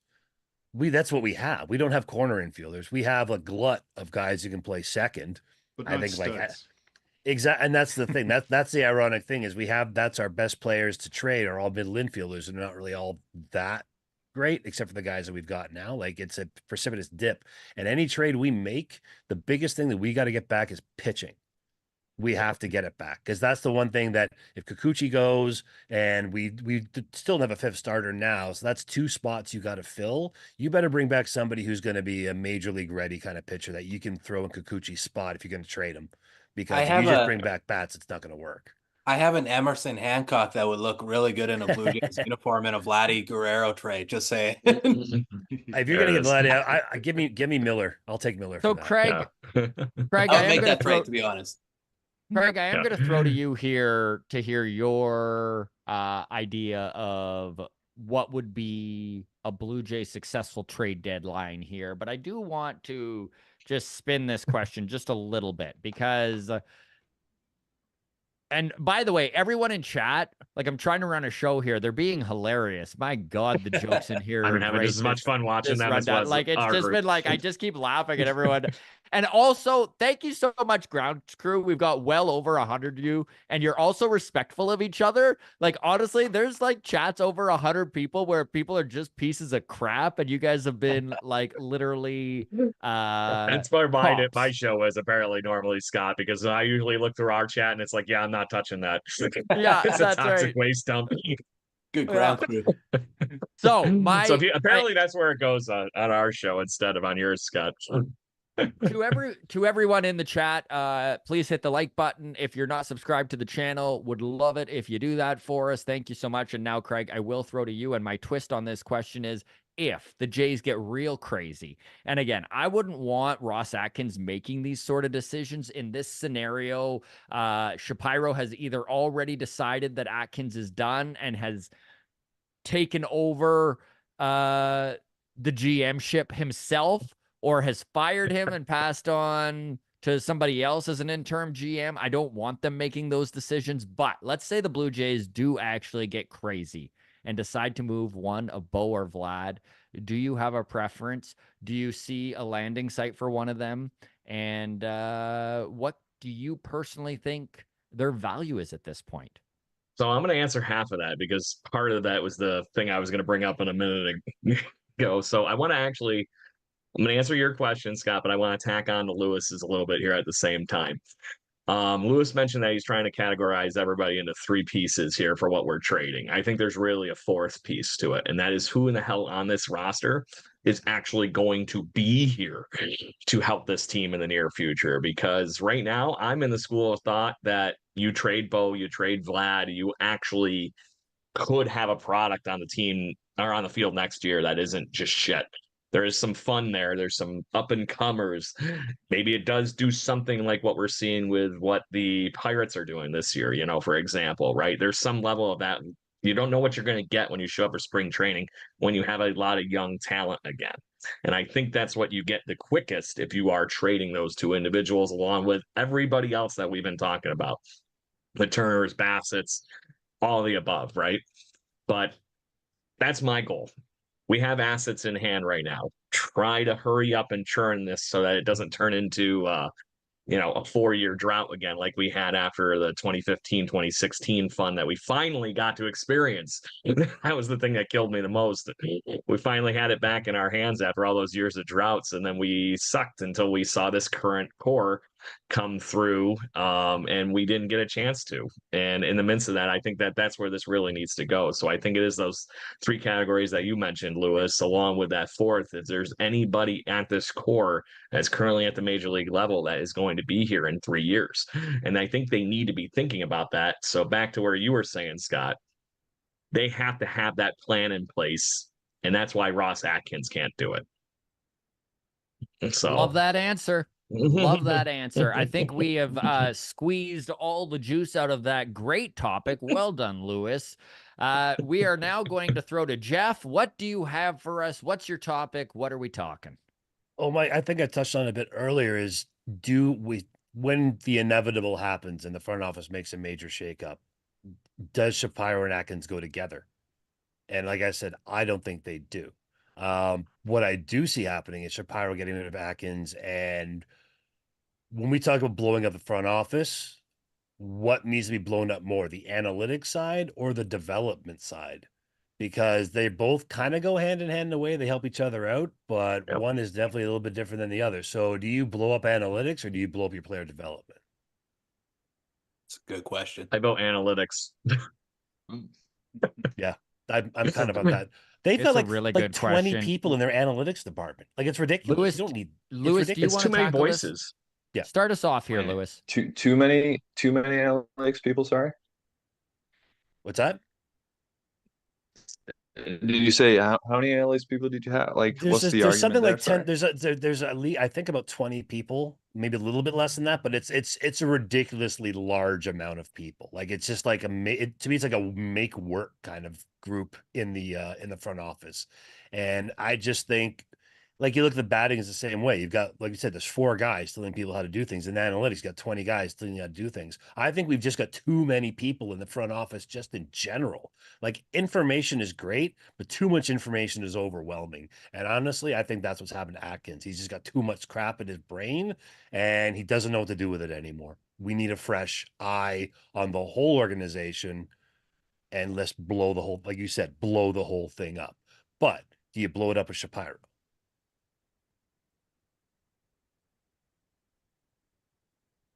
He's having some technical fun here. No, Yeah. that's all Yeah. right. There That's it all is. right. Lewis, Okay. Lewis, are you good to answer this, or do you want to tackle this? It is what it is. So yeah, Luce, do you think we keep the analytics? Do you think we blow up player development? Like, what do you think is the main crux of the problem in the front office?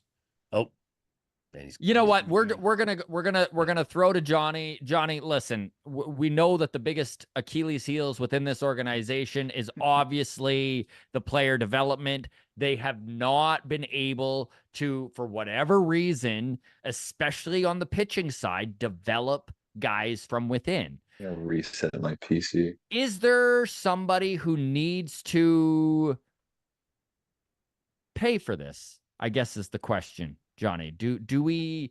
Should House be cleared? Like I love how, Jeff, you put, is it analytics, or can we just clean house completely? I don't think so. I mean, that's no team has ever done that, and I No. don't see it happening. I've sort of apologized for Shapiro in the past, mainly because I think of his job as being more of a financial job than a baseball operations, like, yes, technically he's the boss of Atkins and all that kind of stuff, but he's really there to make Rogers money. And it's very arguable that he's done his job well in that respect. But it really disappoints me that he didn't fire Atkins last year when he had a glorious chance to. Atkins came out and did that train wreck of a presser. And it was just like, there you go. It's handed to you on a platter, buddy. This is your chance to get rid of this nitwit. And he didn't do it. And so now I'm at the point where I'm like, I'd like to get rid of the bigger nitwit as well, because I don't trust him either. I don't trust him to hire the right GM. Even if Atkin gets fired, I don't think he'd bring in the right guy. So yes, guy. Yeah, that's just a That's all you philosophical. That's all you'd get. Failing on the team. So yeah, that's my take on that little nugget. Does anyone have?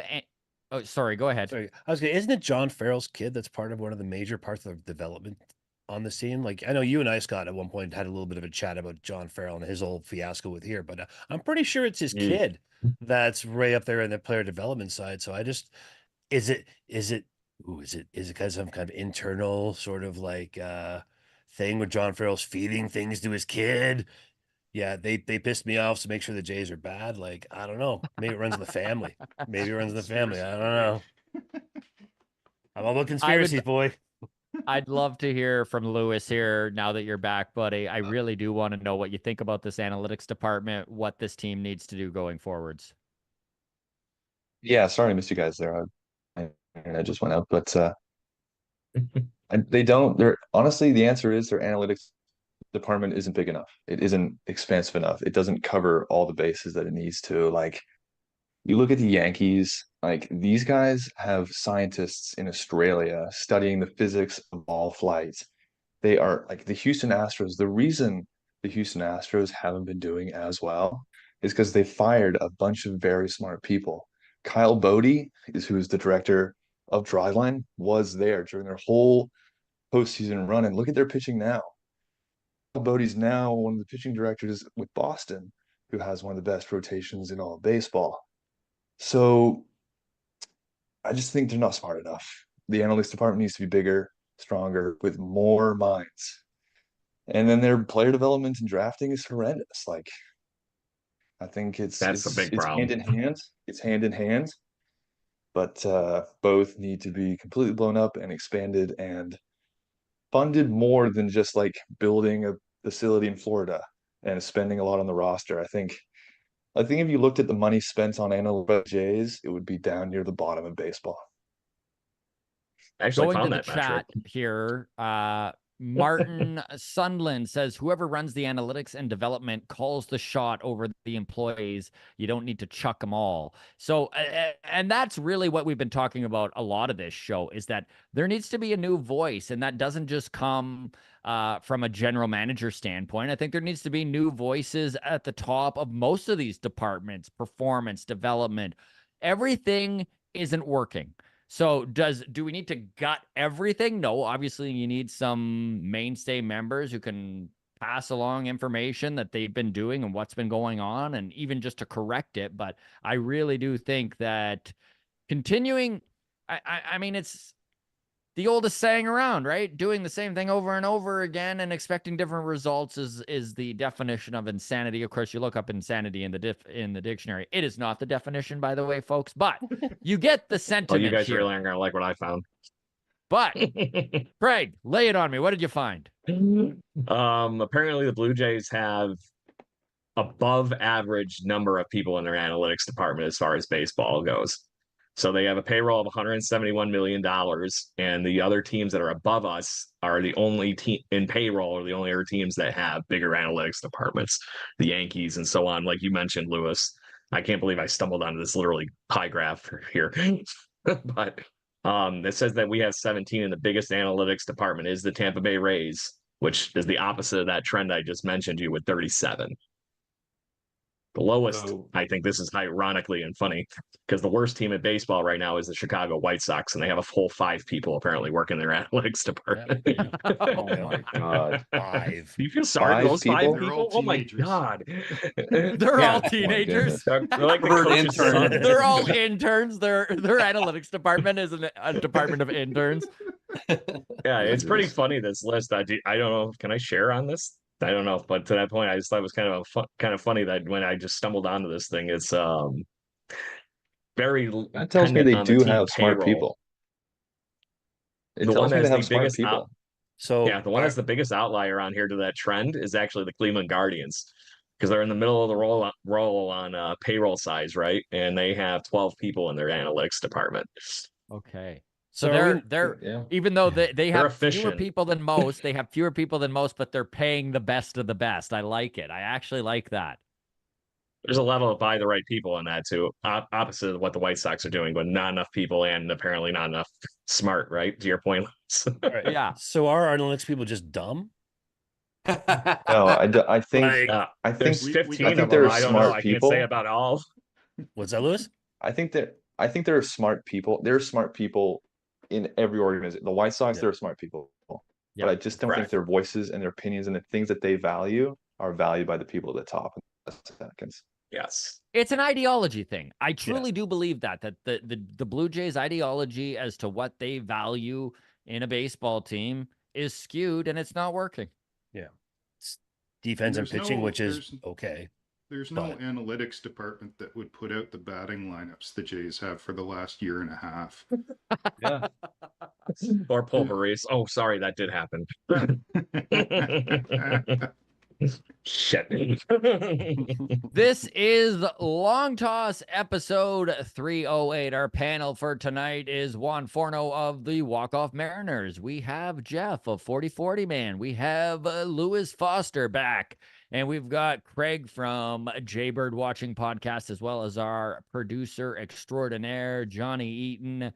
Thank you so much to all of you following along on YouTube. Shit, we've been well over 100 people for almost this entire stream. We're at 105 right now, 107 minutes in. So a big tip of the hat to all of you folks. Thank you so much. If you have not hit that like button, would appreciate it if you do. And if you're not subscribed to the channel, would mean a lot if you do subscribe. We are going to move along here. We're going around the panel right now for everyone's topic. I will now go to you, Mr. Eaton. Johnny, what do you got for us tonight, buddy? Okay, so I'm going to keep this really, really quick, and it's not so much of a topic as it's a quiz. So Uh-oh. for all of you people in the audience and you guys, So I was looking up some stats this week, and just because I was genuinely curious about it. So by the position in the batting order, 1 through 9, how many top 10 for that position in the batting order, top 10 value for that position in the batting order, do you think the Blue Jays have? And what do you think those batting order positions are? Where We can does start. Hmm.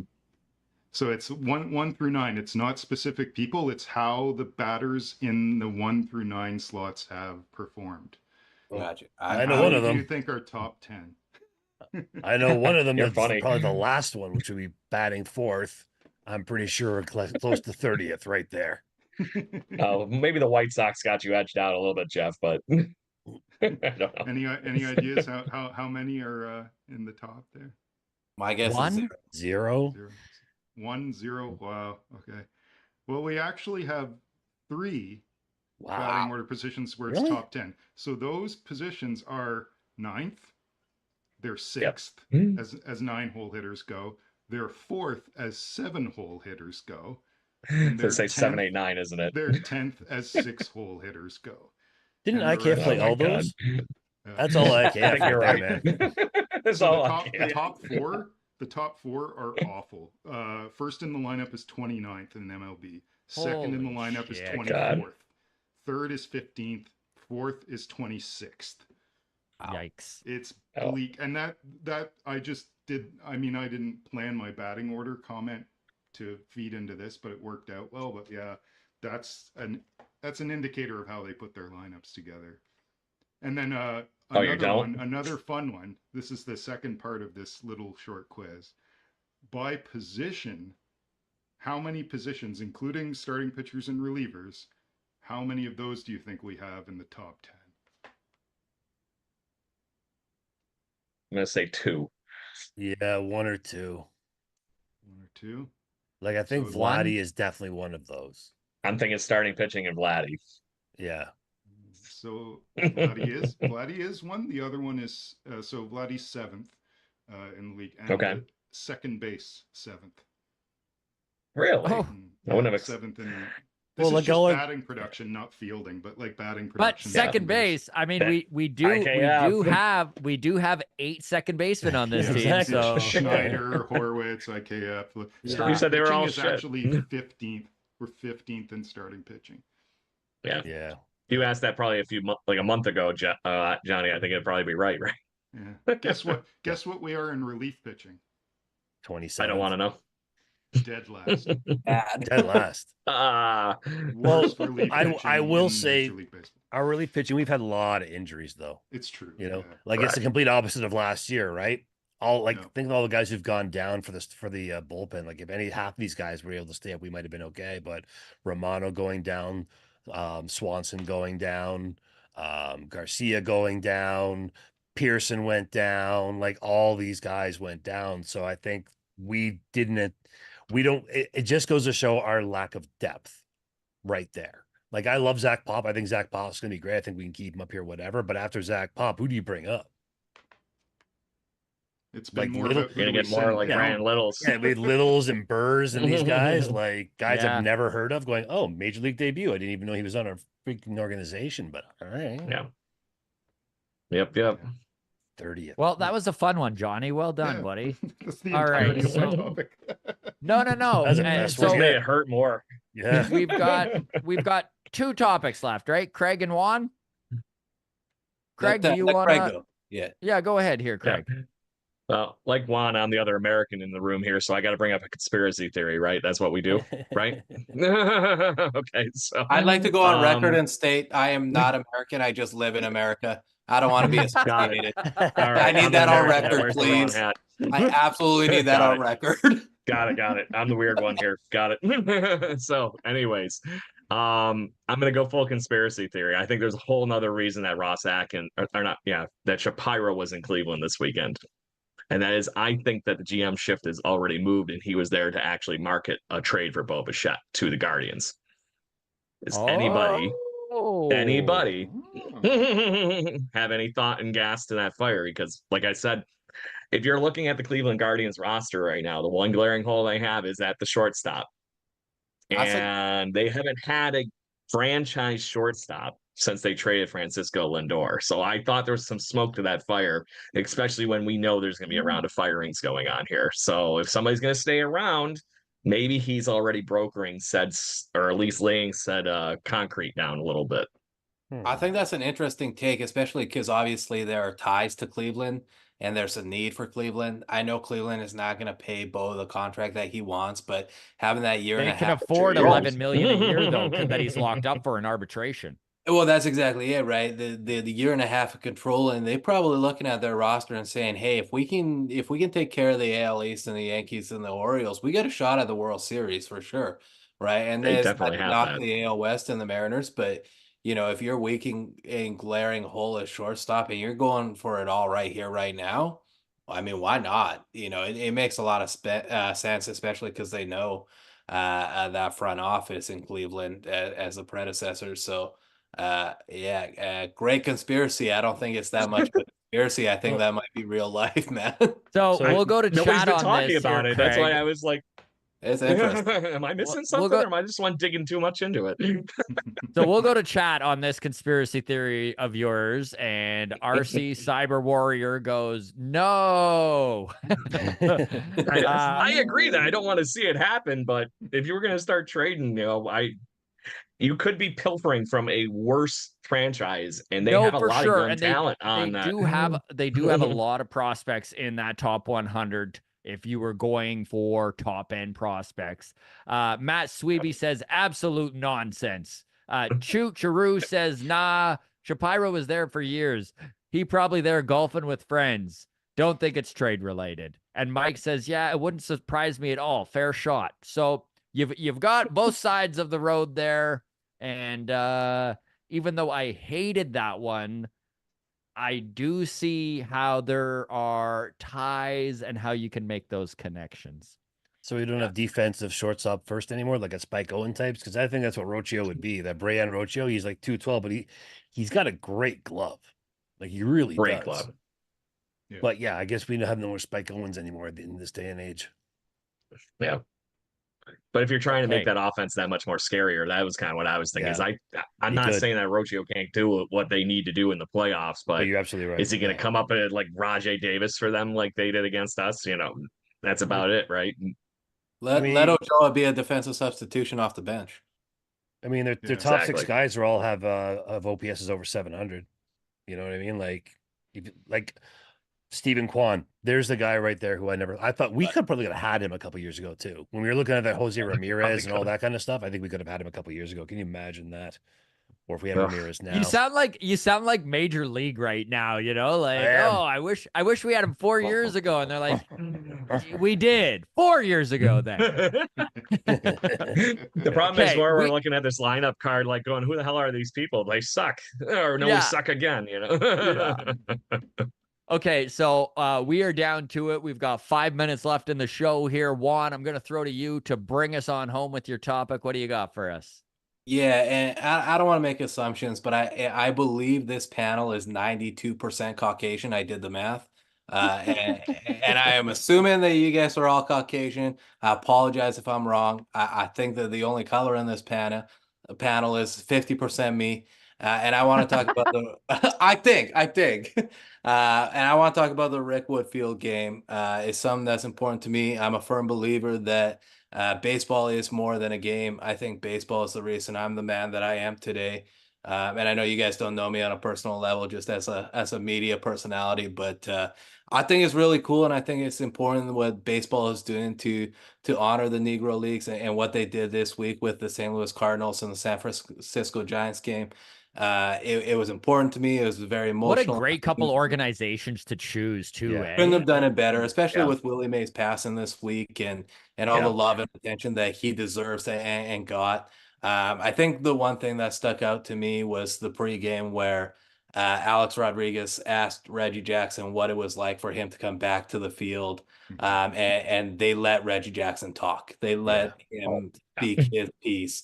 And I think it's And you important for could tell people. they were not expecting him to take that angle No. at all. No, and I think it's important that Not they at let all. him talk and they let him say, you know, this is not an easy place for me to come back to. You know, just because we're celebrating it now and appreciating it now and putting these players like Josh Gibson into the record books of the MLB and how important that is. You know, it's not easy for these guys to go through what they've gone through. You know, myself being new to the U.S. and experiencing racism myself, and clearly not to the same level. And I don't want to compare situations at all, but giving them the platform that they deserve and that they have deserved over the last century, and not in the last 3 to 5 years. Was really cool to see, and I would love to just give that homage and the spotlight that it deserves, because I think Reggie Jackson put it clearly. You know, we're not celebrating what happened, but we're acknowledging the players that deserve that acknowledgement for sure. You know, I think with that, one of the greatest things that happened out of all this is not just putting the Negro League stuff in there, which is going to cause problems, but considering the air of things that are in the United States right now, the way things are going, to do that right now was such a bold thing to do. The right thing to do. But the blowback that you're going to experience from this for the next God knows how long, because there's people already going Negro leagues. They not the same. They didn't play again. Blah blah blah blah blah. Like you said, baseball is baseball. It's a cathartic thing. It's better than everything. It's supposed to be the grandest thing and represent what the United States is all about, right? And it's my belief that the white players were so lucky to not have the Negro League players in the same league as them. Oh yeah, I See it in mean, the that's the NBA and the argument, NFL right? right now. Well, I mean, I love the Josh fact. Gibson in Major League Baseball. Come on, that would have been amazing to watch. Yeah, he's hitting 410, not 380. Well, that's the Exactly. argument, right? I love the people who are like, well, how can you do that? I mean, the Negro Leagues weren't playing against the best players. And it's like, yeah, you're right. You should have seen those Neither, players. They were the best players. neither was Major League Baseball. Let's be serious. Like, I think one of my favorite things that ever happened in terms of that is the Negro League Museum. He wanted to do the rock star thing. Geddy Lee from Rush was a huge collector of baseballs. He just loves collecting baseballs, and he donated one of the largest groups of balls from the Negro League to and I think it's in Kansas City, right? That's where the yeah, and things like that. So people acknowledging who aren't black or whatever, you know what I mean? People, the white guys, acknowledging that that's one of the greatest leagues. And I've always found the Negro League fascinating, and I've always thought it was a wonderful thing they incorporated it in, because it was basically just, Major League Baseball and Major League Baseball, just the white boys and the black guys, and that's what it was. And the fact that we've combined them now the way we should have, God knows how long ago, is just, it's way overdue. I love it. I absolutely love it. To mention the other part of being once again the American in the room, I can't say politically as to a perfecter time to do this whole thing and actually just shove it down certain people's throats, because it needed to happen. The Negro Leagues were equally as good as anything going on in Major League Baseball at that time, and it needed to be done. I cannot say enough good things about Major League Baseball doing what they did. And honestly, I'm glad that Reggie said what he said, because it should, to all the political landscape of things that are going on in the world lately. Somebody needed to tell it like it is. And Reggie was Reggie. That was the best thing about it. So it made it very nice and perfect to be putting a bow on it. But then the game was actually a good game too. So that was even better. But it put that point on stage. And I think Major League Baseball in general this year has done a lot of things that have showcased the Negro League's talent very well. To the Rickwood Field game here too, MLB The Show, showcasing what they've done in the Major League Baseball video game this year, even showing the fact that women played baseball in the Negro Leagues. Tony Stone being a massive, huge part of, I believe, the Kansas City Monarchs, but she played with Hank Aaron, and he loved playing with her. She was a great second baseman. So there was so many of those stories that are finally going to see the light of day like they should. And it was a perfect bookend to what was going on. So just want to make sure I said that. And then say, hey. Love it. Say, hey. Johnny, Lewis, anything to add? Reggie Jackson said everything to me. You Yeah. know, Yeah. I'm a white guy. I don't have anything to add. I think he said what needed to be said in a beautiful way, in an impactful way, and yeah, that's it. He was great. Yeah, with the Rickwood game, they just set the standard. They just set the standard of what needs to continue, and it was a great. You know, it's been building, but putting it on this front stage like that, it's big, and they did it work. They did it right. They did it well. And I think it's important to highlight, what these players went through. Reggie talked about how, he couldn't stay at the hotel with the team or somebody would burn the entire building down just because of the color of his skin. Like that. That's crazy. Obviously, nobody in this panel or anybody watching or anybody really nowadays goes through that kind of hatred. And for people to be educated on the history of what these players went through just to play the game of baseball is incredibly important so that we don't repeat some of those same mistakes, especially, Craig, you're going to have a bit of a better understanding it's an election year in the U.S. and one side of the party being incredibly racist. And I have no problem saying that, in the media aloud. And You're not wrong. it just is, right? So it is important for an organization like the MLB to highlight the Negro leagues and the players and Willie Mays and Reggie Jackson in the way that they are, for sure, so that we don't continue falling down that problematic path that America might be on, and not to absolve Canada of any of their wrongdoing in the history as well in different communities as well, for sure. No, one thing I always Great. wondered about the Negro Leagues, I just had one question about this. How were their facilities?